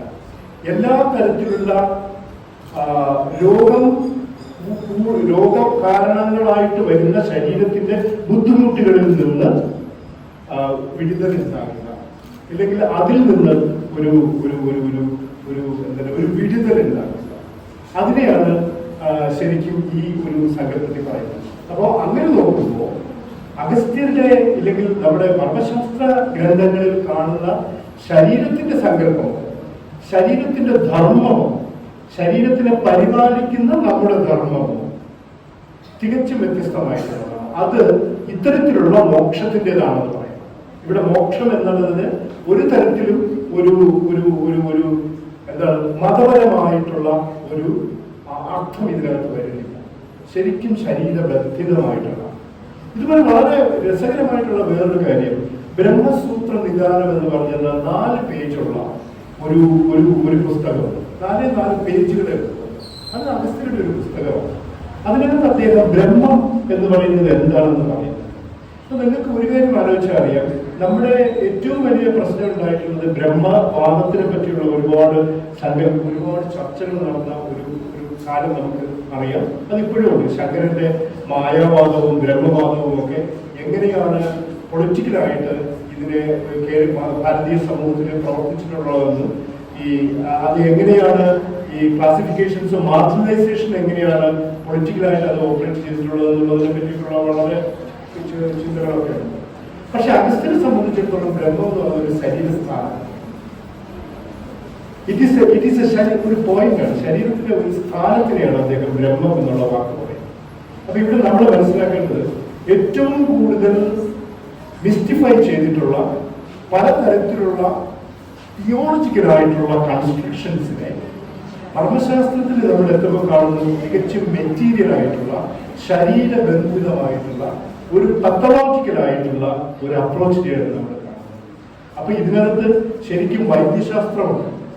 ശരീരശാസ്ത്രത്തിന്റെ ബേസിൽ നിന്നിട്ടാണ് ഈ ചർച്ചകൾ മുഴുവൻ തുടങ്ങുന്നത്. എന്നിട്ട് അദ്ദേഹം അവസാനം പറയുന്നത് ഒരു ശിവയോഗിയായിട്ട് മാറുന്നതിന് വേണ്ടിയിട്ടാണ് ഇത് മുഴുവൻ അറിയേണ്ടതെന്നാണ് പറയുന്നത്. അപ്പൊ ശിവയോഗി എന്താണെന്ന് പറയുന്നത്, ശിവയോഗി എന്താണ്? ശരീരത്തിലെ ഈ മുക്കുറ്റങ്ങളെ നല്ലവണ്ണം മാനേജ് ചെയ്യാൻ, ശരീരത്തിലെ രോഗങ്ങളിൽ നിന്ന് രക്ഷിച്ച് പ്രാണന്റെ സ്ഥാനം എന്താണെന്ന് തിരിച്ചറിഞ്ഞ്, ഇതിലൊക്കെ എനിക്ക് കുറച്ചൊരു റെസ്ട്രിക്ഷൻസ് ഉണ്ട് ഈ കാര്യങ്ങൾ പറയുന്നത്. കാരണം അദ്ദേഹം പറയുന്നുണ്ട് ശരീരത്തിൽ പ്രാണൻ അടങ്ങിയിട്ടാണ് ഒരു ഒരു ഒരു ന്യൂ ബോൺ ബേബി ഉണ്ടാകുന്നത്. ശരീരത്തിൽ പ്രാണൻ അടങ്ങിയിരിക്കുകയാണ്. അതായത് എങ്ങനെയാണ് ഫീറ്റസിലെ കുട്ടി ആഹാരം കഴിക്കുന്നത് അതുപോലെ ശ്വസിക്കുന്നുമുണ്ട്. ഒരു പ്രത്യേക തരത്തിലുള്ള ഒരു ശ്വാസ സമ്പ്രദായം നടക്കുന്നുണ്ട്. എയർ എന്നുള്ളത് ഈ ഫീറ്റസിനകത്ത് സംഭവിക്കുന്ന ഒരു കാര്യമാണ്. അത് എല്ലാ പ്രവർത്തനങ്ങളും ഫീറ്റസിനകത്ത് നടക്കുന്നുണ്ട്. അത് ഒരു നമ്മുടെ നോസ്ട്രിൽ കൂടി മൂക്കിലൂടെ ശ്വസനം ആരംഭിക്കുന്ന കാലത്താണ് മനുഷ്യ ശരീരത്തിന് ഫീറ്റസിൽ നിന്ന് അല്ലാതെയുള്ള ഒരു എൻറ്റിറ്റി ഉണ്ടാകുന്നത്. ആ എൻറ്റിറ്റി നമ്മളെ വ്യത്യസ്തമായിട്ടുള്ള ഒരു മനുഷ്യനാക്കി മാറ്റുമെന്നും ഇത് മൂക്കിലൂടെ പുറത്തേക്ക് പോയ ശ്വാസം ഇത് തിരിച്ചു വരുന്ന ഒരു സ്ഥലമുണ്ടെന്നും ഒക്കെ പറയുന്ന ഒരു വലിയൊരു ഡിസ്കഷനാണ്. ഇത് എപ്പോഴും നമുക്കിങ്ങനെ ഒരു ഒരു പ്രഭാഷണത്തിന്റെ തലത്തിൽ എത്രത്തോളം മനസ്സിലാക്കാൻ പറ്റും എന്നുള്ളത് നമുക്ക് അറിയില്ല. പക്ഷെ ഇതിനൊക്കെ തന്നെ വളരെ കൃത്യമായ പ്രാക്ടീസ് ബേസ്ഡ് ആയിട്ടുള്ള ഒരു ഒരു ഡിസ്കോഴ്സാണ്. അത് എൻ്റെ റിസർച്ച് ഈ പ്രാക്ടീസിനെ ബേസ് ചെയ്തിട്ടാണ്. ഞാൻ ഗ്രന്ഥങ്ങളെ ബേസ് ചെയ്തിട്ടാണ് ഇത് ചെയ്തിരിക്കുന്നത്. ഗ്രന്ഥങ്ങൾ എപ്പോഴും ഒരു വഴിയായിട്ട് മാത്രമാണ് നമ്മൾ കാണുക. ഇവിടെയാണ് ഇതിൻ്റെ ഒരു ലിമിറ്റേഷൻ നമ്മൾ മനസ്സിലാക്കുക. ഈ ഗ്രന്ഥങ്ങൾ വായിക്കുന്നത് കൊണ്ട് നമുക്ക് ഇതിന്റെ പ്രാക്ടീസ് മനസ്സിലാക്കുക. ആദ്യം ഈ പ്രഭാഷണം തുടങ്ങുന്ന സമയത്ത് ഞാൻ പറഞ്ഞ ഒരു സൈദ്ധാന്തിക പ്രശ്നമുണ്ട്. ഈ പാസ്റ്റ് ആയിട്ടുള്ള പ്രാക്ടീസിനെ എങ്ങനെ മനസ്സിലാക്കും എന്നുള്ള ഒരു എപ്പിസ്റ്റമോളജിക്കൽ ഇഷ്യൂവിനെ റൈസ് ചെയ്തിട്ടാണ് ഞാൻ ഈ പ്രഭാഷണം ആരംഭിക്കുന്നത്. ഇതേ സംഭവം തന്നെയാണ് ഇവിടെയും വരുന്നത്. ഇപ്പൊ ഞാനൊരു മർമ്മ ശാസ്ത്രത്തിലെ 108 മർമ്മങ്ങളെ പറ്റി വളരെ കൃത്യമായിട്ട് പറയുന്ന ശ്ലോകങ്ങളുണ്ട്. അതിൽ തിരസക്കാലം എന്നുള്ളൊരു മർമ്മസ്ഥാനത്തിനെ പറ്റി പറയുന്നുണ്ട്. നേരപ്പാ നെറ്റി നട ഗുരുവന്തനിൽ നേരാല നെല്ലിടയ്ക്കും താഴ്വതന്ത്ര കുഴുവതിക്കുള്ളിൽ അന്തക്കാലമപ്പാ തിരസക്കാലം ഒരു ലൊക്കേഷൻ പറയുകയാണ്. അപ്പോൾ നേരപ്പാ നെറ്റി നടു ഗുരുവന്തനിൽ നേരാല നെല്ലിടയ്ക്കും താഴ്വതാകും. ഒരു നെല്ലിട താഴെ, നെറ്റിയുടെ നടുപുരുവത്തിന്റെ അവിടെ നിന്ന് ഒരു നെല്ലിട താഴെ. ഈ നെല്ലിട എങ്ങനെ കണക്കാക്കുക? നിങ്ങളൊരു നെല്ല് വെച്ച് നോക്കും ഇല്ല. നിങ്ങളുടെ റൈറ്റ് ഹാൻഡിലെ തമ്പിന്റെ ഈ ഫസ്റ്റ് ജോയിന്റിൽ നോക്കൂ. You can see a grain. Look at your feet. കാണുന്നുണ്ടോ ഒരു ഗ്രെയിൻ അവിടെ ഇല്ലേ? ഈ ഗ്രെയിനിനെയാണ് നെല്ലിട എന്ന് പറഞ്ഞത്. പുസ്തകത്തിൽ പറഞ്ഞിട്ടുണ്ടോ? ഇല്ല. പുസ്തകത്തിൽ എന്താ പറഞ്ഞിരിക്കുന്നത്? നേരപ്പാ നെറ്റി നടും ഗുരുവന്ന് നേരാല നെല്ലിടയ്ക്കും താഴ്വതാകെ. നെല്ലിട എവിടെയെന്ന് പറയുന്നില്ല. പക്ഷെ അപ്പൊ അവിടുന്ന് ഒരു വിരൽ താഴെ എന്നുള്ളത് നമുക്ക് ഇതിന്റെ പ്രയോഗം മനസ്സിലാക്കുന്ന ആളിന് മനസ്സിലാക്കാം. നെറ്റിയുടെ അവിടുന്ന് ഒരു നെല്ലിട താഴെ. താഴ്വതെന്റെ കുഴുവതുക്കുള്ളൂ. അങ്ങനെ താഴ്ന്നു വന്നിട്ട് അവിടെ ഒരു കുഴിയുണ്ട്. ആ കുഴിക്കകത്ത് ഇരിക്കുന്ന ഒരു പൾസേഷനുള്ള ഒരു സ്ഥലത്തിനെയാണ് തിരസക്കാലം എന്നുള്ള മർമ്മം പറയുന്നത്. ഈ ടെക്സ്റ്റ് ഒരുപാട് കാര്യങ്ങൾ ഒളിച്ചു വെച്ചു. ഈ ഒളിച്ചു വെച്ചിരിക്കുന്ന എന്താണെന്ന് പറഞ്ഞു കഴിഞ്ഞാൽ ഒരു അളവിനെ ഒളിച്ചു വെക്കുന്നുണ്ട്. നെല്ലിട എന്ന് പറയുന്ന ഒരു അളവിനെ ഒളിച്ചു വെക്കുന്നുണ്ട്. രണ്ടാമത്തെ കാര്യം താഴ്വതന്റെ കുഴുവതിക്കുള്ളിൽ എന്ന് പറയുന്നു. ഇത് എങ്ങോട്ടാണ് താഴെ? നേരെയാണ്, സൈഡിലേക്കാണ്. ഇതും നമുക്ക് മനസ്സിലാക്കാൻ പറ്റില്ല. ഇതുപോലെ ഇതൊരു ചെറിയ ഉദാഹരണമാണ്. അപ്പോ ടെക്സ്റ്റ് ഏത് പഴയ കൃതികൾക്കും ക്ലാസിക്കലായിട്ടുള്ള ടെക്സ്റ്റ്, അത് തമിഴിലുണ്ടായതാകട്ടെ സംസ്കൃതത്തിലുണ്ടായതാകട്ടെ വേറെ ഏത് ഭാഷയിലുണ്ടായ ടെക്സ്റ്റും പൂർണ്ണമല്ല. അത് പൂർണ്ണമാകുന്നത് ഒരു പ്രയോഗത്തിന്റെ ധ്യാനവും കൂടി വരുമ്പോഴത്തേക്കാണ് ഈ ടെക്സ്റ്റ് പൂർണ്ണമാകുന്നത്. പക്ഷെ ഒരു പാശ്ചാത്യ സമ്പ്രദായത്തിൽ ഞാൻ നാടകത്തിൽ നിന്നൊരു എക്സാമ്പിൾ എടുക്കും. അരിസ്റ്റോട്ടിലിന്റെ പൊയറ്റിക്സും ഭരതമുനിയുടെ നാട്യശാസ്ത്രം എടുക്കുന്നു. പൊയറ്റിക്സിൽ ഡിസ്കഷനാണ്. ട്രാജഡിയെ പറ്റിയുള്ള ലക്ഷണങ്ങൾ പറഞ്ഞിട്ട് ഡിസ്കഷനാണ്. ടെക്സ്റ്റിനെ പറ്റിയുള്ള ഡിസ്കഷനാണ്. ഭരതമുനിയെ സംബന്ധിച്ചുള്ള അത് പ്രശ്നമല്ല. കാരണം അദ്ദേഹം അതിനെപ്പറ്റി ഒന്നും പറയുന്നില്ല. ഒരു നാടകത്തിനെ പറ്റി പറയുന്നില്ല. അദ്ദേഹം പറയുന്നത് എന്താ പറഞ്ഞാൽ നിങ്ങൾ പുരിക മോളിലേക്ക് ഉയർത്തിയിട്ട് ചുണ്ട് ചെറുതായിട്ടൊന്ന് ചിരിച്ചിട്ട് കടക്കണ്ണിങ്ങനെ ഇളക്കി കഴിഞ്ഞാൽ ശൃംഗാരം എന്നൊരു ഭാവം നിങ്ങൾക്ക് അനുഭവിക്കുന്നു. അപ്പൊ എന്റെ ക്വസ്റ്റ്യൻ ഇത്, is it a text or is it a practice? പ്രാക്ടീസിനെ ഇന്റഗ്രേറ്റ് ചെയ്യുന്ന ഒരു ടെക്സ്റ്റ് എന്നുള്ള നിലയിലാണ് നമ്മൾ ഈ ഗ്രന്ഥങ്ങളെ കാണേണ്ടത്. ഇത് പലതരത്തിലുള്ള പ്രശ്നങ്ങൾ ഉണ്ടാക്കുന്നു. എന്താണ് ആദ്യം ഉണ്ടാക്കുന്ന പ്രശ്നം? ഇതിന് നമ്മൾ ഡോഗ്മാറ്റിക് ആണെന്ന് പറയാം. ഇത് ഡോഗ്മാറ്റിക് ആണ്. കാരണം എന്താന്ന് പറഞ്ഞു കഴിഞ്ഞാല് ഇതിന് വേറെ ഡിസ്കഷൻസ് നടക്കുന്നില്ല. കാരണം അരിസ്റ്റോട്ടലിനെ സംബന്ധിച്ചോളം വളരെ വിശദമായിട്ടുള്ള ട്രാജഡിയെ പറ്റിയുള്ള ട്രാജിക് ആയിട്ടുള്ള എക്സ്പീരിയൻസിനെ പറ്റിയിട്ടുള്ള ഒരു എസ്തെറ്റിക് ഡിസ്കഷൻസ് ആണ് അരിസ്റ്റോട്ടൽ മുന്നോട്ട് വയ്ക്കുന്നത്. പക്ഷെ ഭരതനെ സംബന്ധിച്ചിടത്തോളം ഒരു എസ്തെറ്റിക് ഡിസ്കഷൻസ് മുന്നോട്ട് വയ്ക്കുന്നില്ല. അദ്ദേഹം അതിനെ ഒരു പ്രയോഗത്തിന്റെ തരത്തിൽ എടുക്കുകയും ആ പ്രയോഗത്തിൽ നിന്ന് ഇങ്ങനെ നിങ്ങൾ ചെയ്യുമ്പോൾ അനുഭവിക്കുന്ന ഒരു ഇതിനെയാണ് രസം എന്ന് പറയുന്നത്. അപ്പൊ നാടകത്തിന്റെ പൊതുവായിട്ടുള്ള ഒരു ധർമ്മം എന്ന് പറയുന്നത് ഈ രസത്തിനെ ഉത്പാദിപ്പിക്കലാണ്. ഈ രസം നിങ്ങൾക്ക് ഉത്പാദിപ്പിക്കണം എന്നുണ്ടെങ്കിൽ നിങ്ങൾ ഇങ്ങനെ നിങ്ങളുടെ ശരീരത്തിൽ പ്രവർത്തിക്കണം. ഇതേ മാതൃക തന്നെയാണ് പലതരത്തിലും പല ക്ലാസിക്കലായിട്ടുള്ള നോളജിനെ ഡെസിമിനേറ്റ് ചെയ്യുന്ന ടെക്സ്റ്റുകളിൽ മുഴുവൻ കാണുന്നത്. വൈദ്യത്തിലും ഇത് വരുന്നുണ്ട്. വൈദ്യത്തിൽ എന്ന് പറഞ്ഞു കഴിഞ്ഞാൽ ഒരു വലിയ മേഖലയാണ്. മർമ്മശാസ്ത്രത്തിന്റെ ഇതിലും പറയാം. അഗസ്ത്യരുടെ ഉദ്ദേശം എന്തായിരുന്നു? അഗസ്ത്യരുടെ ഉദ്ദേശം എന്താണെന്ന് പറഞ്ഞു കഴിഞ്ഞാൽ നിങ്ങളുടെ പ്രാണനെ നിങ്ങൾ ശ്രദ്ധിക്കണം. ആ പ്രാണനെ ബലപ്പെടുത്തണം. ആ പ്രാണനെ ശ്രദ്ധിച്ച് ചില പ്രയോഗങ്ങൾ, അത് ചില പ്രാക്ടീസസ് നിങ്ങൾ അത് വെച്ച് ചെയ്ത് കഴിഞ്ഞാൽ നിങ്ങളുടെ ശരീരത്തിന് രോഗമില്ലാത്തൊരവസ്ഥ ഉണ്ടാകും. നിങ്ങളുടെ മനസ്സിന് കുറച്ചുകൂടെ പ്രസന്നത ഉണ്ടാകും. നിങ്ങൾക്ക് സന്തോഷം എന്നുള്ളൊരവസ്ഥ ഉണ്ടാകും. ഇതാണ് ഇതിന്റെ ഒരു ഒരു ഒരു ഡിസ്കോഴ്സ് എന്ന് പറയുന്നത്. അപ്പോൾ ഇവിടെ പ്രാക്ടീസ് ഇല്ലാതെ, അപ്പോൾ നേരത്തെ ചോദിച്ച ചോദ്യത്തിലേക്ക് തന്നെയാണ് വരുന്നത്. പ്രാക്ടീസിനെ നമ്മൾ എങ്ങനെ മനസ്സിലാക്കും, അതിനുള്ള മെത്തഡോളജി എന്താണ് എന്ന് ചോദിക്കുന്നത് പോലെ തന്നെ പ്രധാനപ്പെട്ട ഒരു ചോദ്യം ആണ് ഈ ടെക്സ്റ്റ് മാത്രമായിട്ടുള്ള ടെക്സ്റ്റലായിട്ടുള്ള ഒരു textualization of the past, or the textualization of the human act. പാസ്റ്റിനെ ഗ്രാസ്പ് ചെയ്യാൻ നമ്മളെ എത്രത്തോളം സഹായിക്കും. അപ്പൊ ഇവിടെ ചരിത്രത്തിനെ സമീപിക്കുന്നതിന്റെ രീതിശാസ്ത്രത്തെ നമ്മൾ വളരെയധികം കെയർഫുള്ളായിട്ട് ചിന്തിക്കേണ്ട ഒരു സന്ദർഭമാണ് എൻ്റെ പ്രഭാഷണം വന്നു നിൽക്കുന്നതെന്ന് എനിക്ക് തോന്നുന്നു. കാരണം കൃതികളിൽ നിന്ന് മർമ്മസ്ഥാനങ്ങളെയോ ആ മർമ്മസ്ഥാനം ശരീരത്തിൽ ഉണ്ടാക്കുന്ന ഗുണത്തിനെയും ദോഷത്തിനെയും ടെക്സ്റ്റിൽ നിന്ന് മനസ്സിലാക്കാൻ സാധ്യമല്ല എങ്കിൽ ഒരു ചരിത്ര ഗവേഷണ വിദ്യാർത്ഥി ടെക്സ്റ്റ് മാത്രം, ഈ മർമ്മശാസ്ത്ര ഗ്രന്ഥങ്ങളോ അതിൽ നിന്ന് ഉണ്ടായി വന്നിട്ടുള്ള ആർക്കിയോളജിക്കൽ എവിഡൻസസോ ലിറ്റററി എവിഡൻസസോ വെച്ച് മാത്രം എങ്ങനെയാണ് അതിസമ്പന്നമായിട്ടുള്ള, അതിസമ്പന്നം എന്ന് ഞാൻ പറയുന്നത് അതിസമ്പന്നമായത് കൊണ്ട് തന്നെയാണ് ശരീരത്തിനെ പറ്റിയും രോഗത്തിനെ പറ്റിയും മരണത്തിനെ പറ്റിയും മനുഷ്യന്റെയും സമൂഹത്തിന്റെയും ജീവിതത്തിനെ പറ്റിയും ഏറ്റവും ശാസ്ത്രീയമായും മതനിരപേക്ഷമായും ചിന്തിച്ച ഒരു കാലത്തിന് ആയതുകൊണ്ടാണ് ഞാനത് സമ്പന്നമായ ഒരു കാലമെന്നാണ് ഞാൻ പറയുന്നത്. ആ ഒരു അർത്ഥത്തിൽ നമ്മൾ ഏറ്റവും ദരിദ്രമായ ഒരു കാലത്തിലൂടെയാണ് നമ്മൾ കടന്നു പോയിക്കൊണ്ടിരിക്കുന്നത്. കാരണം എല്ലാ തരത്തിലും വിഭജിച്ച് വിഘടിച്ച് നിൽക്കുന്ന നമ്മളാണ്. ഇവിടെ ഇതൊന്നുമില്ലാത്ത ഒരു കാലമായതുകൊണ്ടാണ് അതൊരു സമ്പന്നമായിട്ടുള്ള ഒരു കാലം എന്ന് പറയുന്നത്. ആ സമ്പന്നമായ ഒരു കാലത്തിന്റെ ഒരു ഒരു ഒരു ഇൻസൈറ്റാണ് ഈ. അതിനെ മനസ്സിലാക്കാൻ ടെക്സ്റ്റൽ എവിഡൻസസും ആർക്കിയോളജിക്കൽ എവിഡൻസസും മാത്രം നമ്മൾ ഒരു രീതിശാസ്ത്രമായിട്ട് എടുക്കുകയാണ്. അതെങ്ങനെ സാധ്യമാണ്? ഇവിടെ ഒരു കാര്യം കൂടി, ഇതിന്റെ ഒരു എക്സാമ്പിൾ എന്നുള്ള നിലയിൽ ഇതൊരു ഡയഗ്രാമാണ്.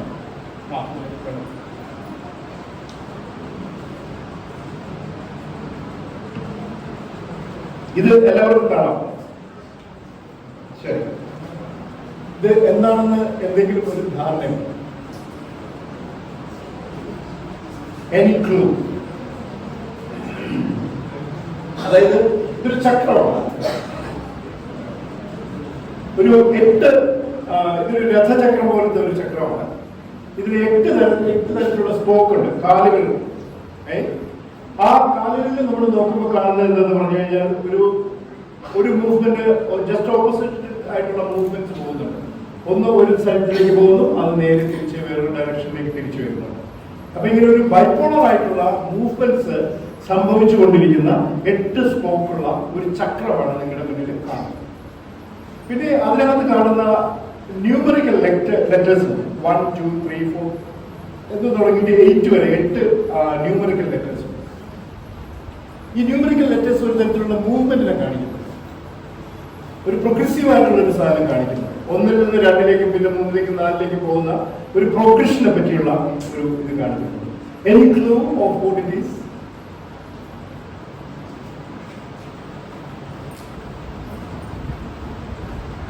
ഇത് മർമ്മശാസ്ത്ര ഗ്രന്ഥങ്ങളിൽ പറഞ്ഞിട്ടുള്ള ഒരു മാർഷ്യൽ ആർട്ടിന്റെ മൂവ്മെന്റ് ആണ്.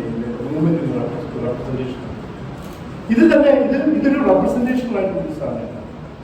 എന്നുവെച്ചാൽ നമ്മൾ ചരിത്രത്തിലെ ഒരു സ്റ്റോറി ക്രിയേറ്റ് ചെയ്യുന്നത് പോലെ, ഒരു നാടകം ഉണ്ടാക്കുന്നത് പോലെ, അല്ലെങ്കിൽ ഒരു ലിറ്ററേച്ചർ ഉണ്ടാകുന്നത് പോലെ നിലനിൽക്കുന്ന, ശരീരത്തിൽ നിലനിൽക്കുന്ന അല്ലെങ്കിൽ ശരീരവുമായി ബന്ധപ്പെട്ട് നിൽക്കുന്ന ഒരു ചലനക്രമത്തിന്റെ ഒരു റെപ്രസെന്റേഷനാണ്. ഈ റെപ്രസെന്റേഷൻ കൃത്യമായിട്ട് മൂവ്മെന്റിനെ പറ്റി ഉള്ള ഒരു ധാരണ നമുക്ക് തരുന്നില്ല. ഇത് കൃത്യമായിട്ട് ഒരു റെപ്രസെന്റേഷൻ ആണ്, ഇതിൽ മൂവ്മെന്റ് ഇല്ല. ഇപ്പൊ ബോർദ്യുവിന്റെ പരിചയമുള്ള ഇതാണ്. ബോർദ്യുവിന്റെ ബോഡിയിൽ ഇപ്പൊ ഷൂത്രമാൻ എന്ന് പറയുന്ന ഒരു ബോർദ്യുവിന്റെ ഒരു ക്രിട്ടിക്കൽ.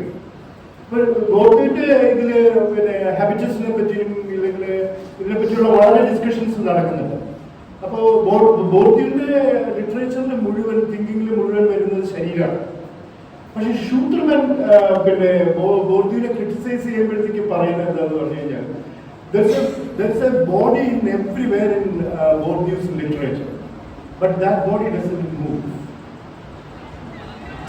അത് ചലിക്കുന്ന ശരീരമല്ല, അത് ചലിക്കാത്ത ശരീരമാണ്. Because that's the representational body. He's not talking about the actual body of the act of the body. The body ആക്ടിനെ പറ്റി പറയുന്നുണ്ടെങ്കിൽ അതൊരു റെപ്രസെന്റേഷണൽ ബോഡിയാണ്. അപ്പോൾ ശുദ്രമാൻ പറയുന്നത് ഒരു എക്സ്പീരിയൻഷ്യൽ ആയിട്ടുള്ള ഒരു തരത്തിലേക്ക് ബോർഡി പോകുന്നില്ല.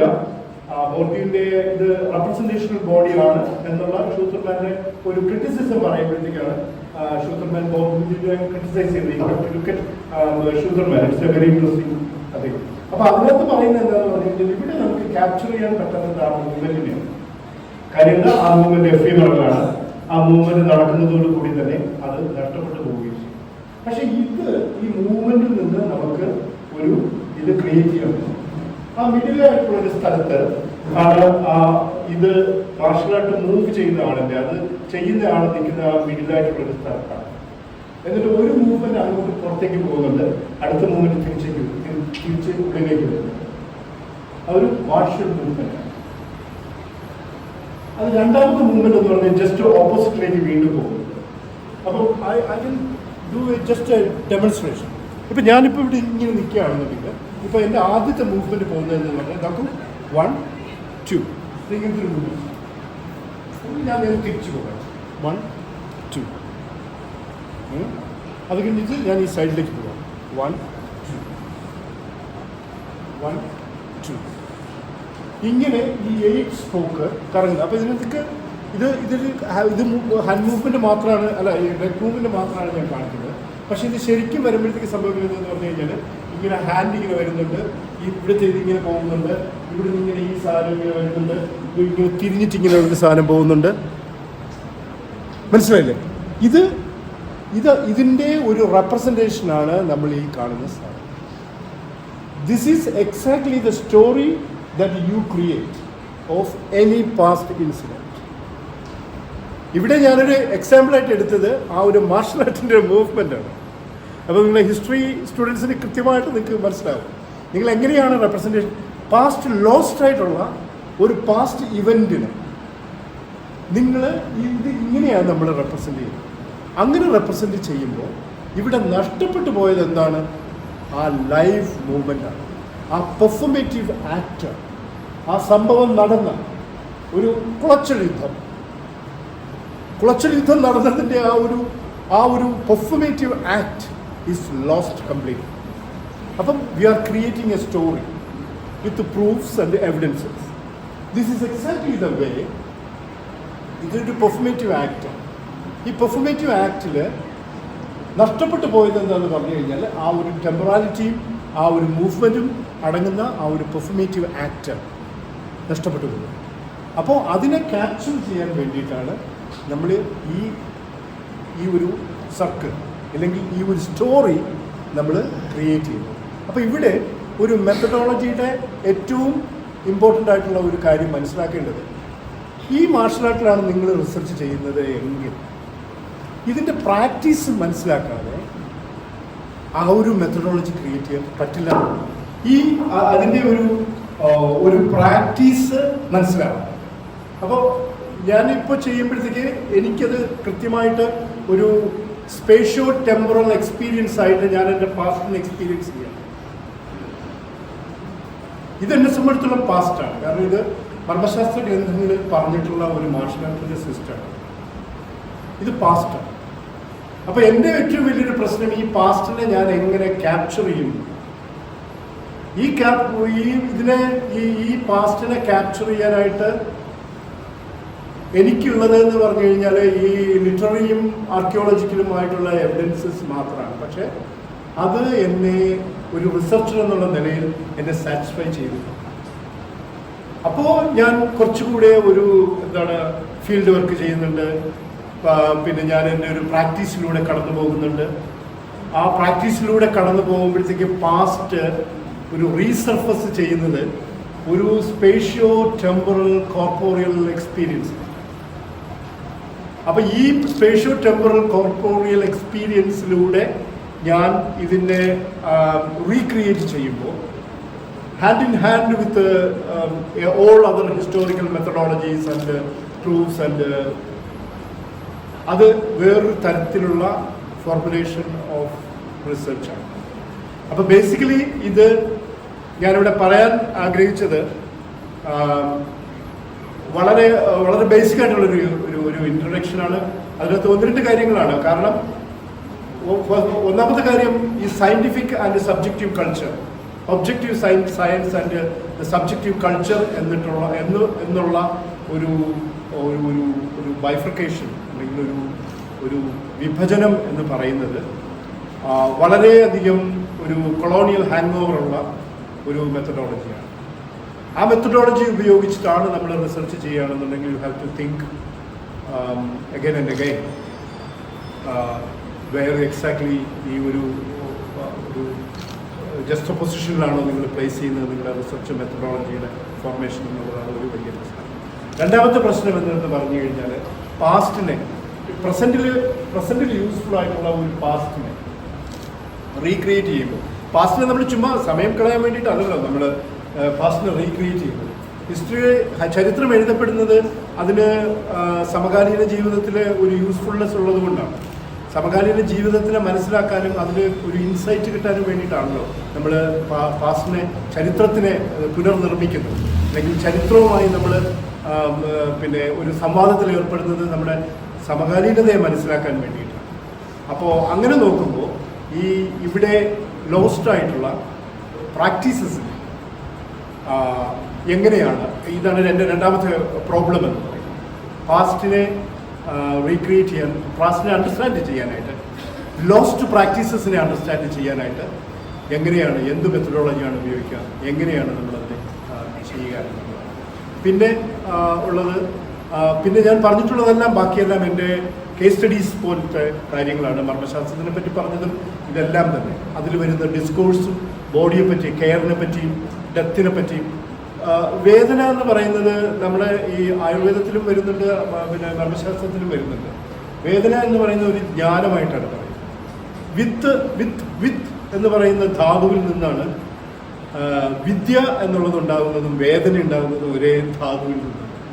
അതിൻ്റെ ഒരു എറ്റിമോളജി, വേദനയുടെ ഒരു എറ്റിമോളജി നമ്മൾ നോക്കുകയാണെങ്കിൽ സംസ്കൃതത്തിൽ വേദന എന്നുള്ളതിൻ്റെ എറ്റിമോളജി നമ്മൾ നോക്കുകയാണെങ്കിൽ വിത്ത് എന്നുള്ളതാണ് അതിൻ്റെ ഏറ്റവും അതിൻ്റെ ഒരു രൂപം, പ്രാഗ്രൂപം എന്ന് പറയുന്നത്.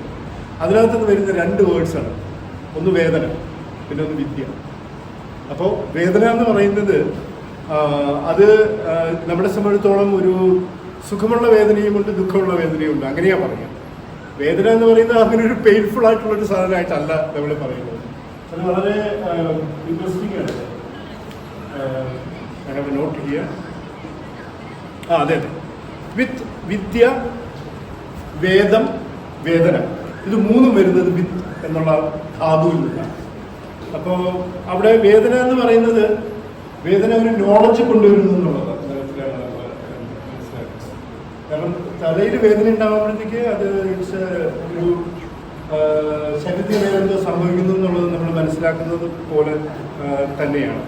അപ്പോൾ ഇത്തരം ഡിസ്കോഴ്സസ് ആൻഡ് പ്രാക്ടീസസിനെ കുറിച്ച് മനസ്സിലാക്കുന്നതിലുള്ള പ്രോബ്ലംസും അതിൻ്റെ അപാരമായ സാധ്യതകൾ നിങ്ങളുടെ മുന്നിൽ അവതരിപ്പിക്കുക എന്നുള്ളതാണ് ഞാൻ പ്രധാനമായിട്ടും ഇതിലൂടെ ഉദ്ദേശിച്ചത്.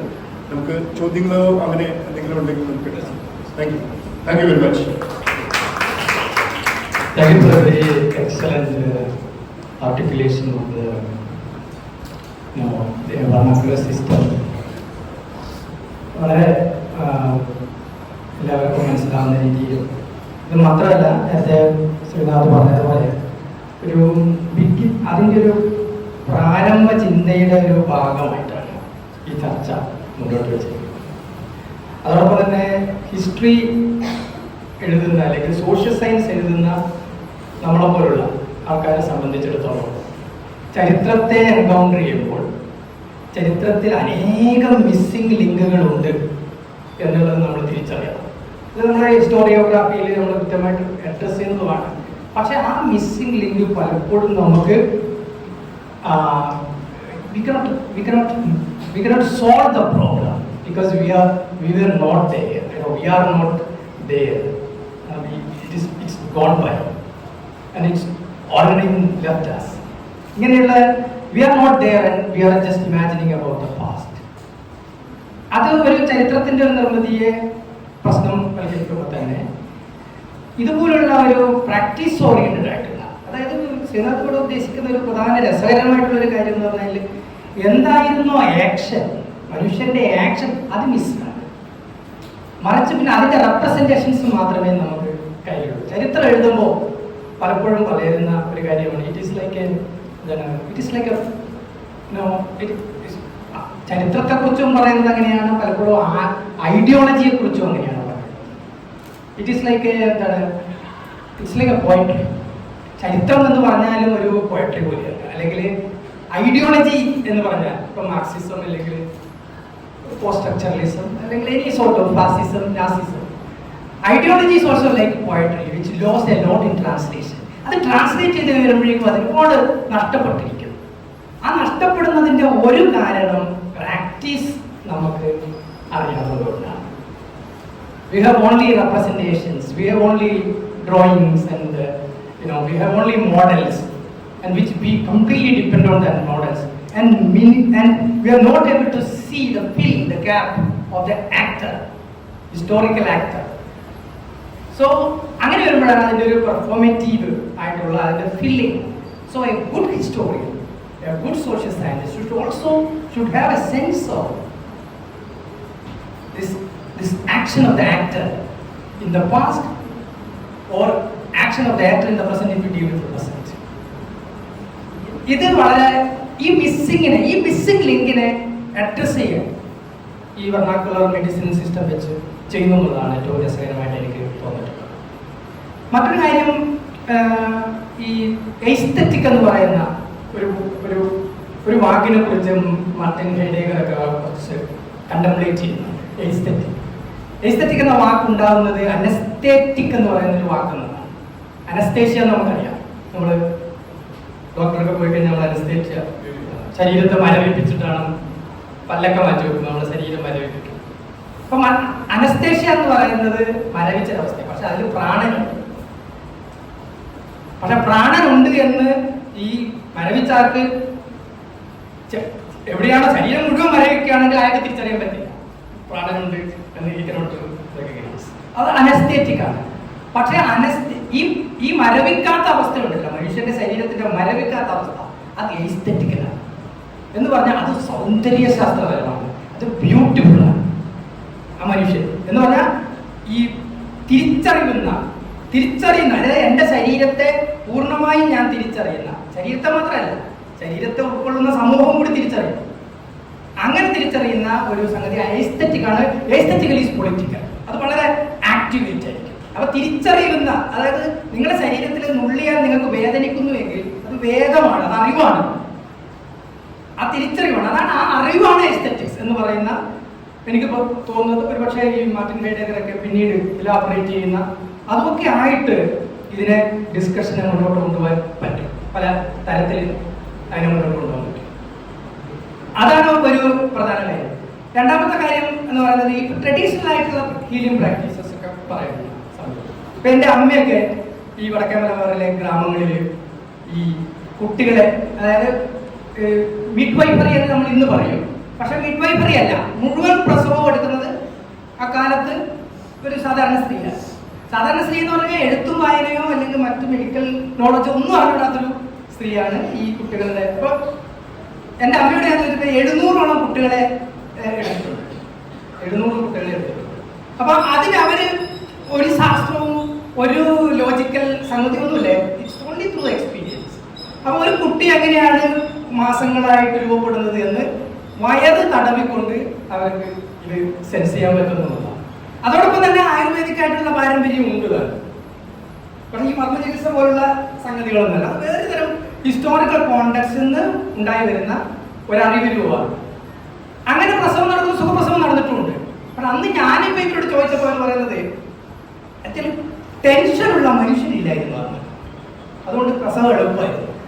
എന്ന് പറഞ്ഞാൽ ഇപ്പം നിങ്ങൾ പോകുകയാണെങ്കിൽ നിങ്ങൾക്ക് ഡോക്ടർ ആയാലും സംശയമാണ്, U consult another doctor, you also consult another doctor, ഈ ഡോക്ടറോട് പറയാതെ ഒരു ഡോക്ടർ. ഇതൊക്കെ അപ്പൊ നമ്മൾ തന്നെ ആകുലതപ്പെടുന്ന ഒരു സമയത്ത് നമ്മുടെ ശരീരവും ഒക്കെ തന്നെയും അപ്പൊ ഇത് വേറെ രീതിയിൽ ഒരു ഹിസ്റ്ററിനായിട്ട് വേറൊരു സ്ഥലത്തേക്ക് മാറ്റുമ്പോൾ അന്നത്തെ മെന്റാലിറ്റി, അന്നത്തെ ടെൻഷൻ, അന്ന് നിങ്ങൾ അനുഭവിക്കുന്ന സാമൂഹ്യമായ പ്രശ്നം, ഇതൊക്കെ എങ്ങനെയാണ് ഈ ടെക്സ്റ്റിലില്ലത്, ഈ ടെക്സ്റ്റിലില്ല, നിങ്ങൾ ഈ പുനഃക്രമീകരിക്കുന്ന ടെക്സ്റ്റിലും അത് കാണില്ല. അങ്ങനെയാണ് എങ്ങനെയാണ് ഇതിനെ കൊണ്ടുവരിക എന്നുള്ളത് ചെയ്യാൻ പറ്റുന്ന ഏക വഴി എന്ന് പറഞ്ഞാൽ പ്രാക്ടീസുമായിട്ട് ബന്ധപ്പെട്ട്. ഏറ്റവും ശ്രീനാഥൻ ഏറ്റവും രസമുള്ള ഒരു സാധനം പറഞ്ഞാൽ ഈ പാഠം മുഴുവൻ എഴുതി വെക്കുമ്പോൾ, ഈ പ്രാക്ടീസ് മുഴുവൻ ചെയ്യുമ്പോൾ അവസാനം പറയുന്ന ഒരു കാര്യം, ഇത് നിങ്ങൾ ഒരു ഗുരുവിനോട് ചോദിച്ചിട്ട് മനസ്സിലാക്കാനാണ് എന്ന് പറഞ്ഞാൽ വലിയ വിശ്വഗുരു എന്ന് പറയുന്ന ഒരു സംസ്കൃത പാരമ്പര്യത്തിൽ നിന്നും കൊണ്ടുവരികയല്ല ചെയ്യുന്നത്.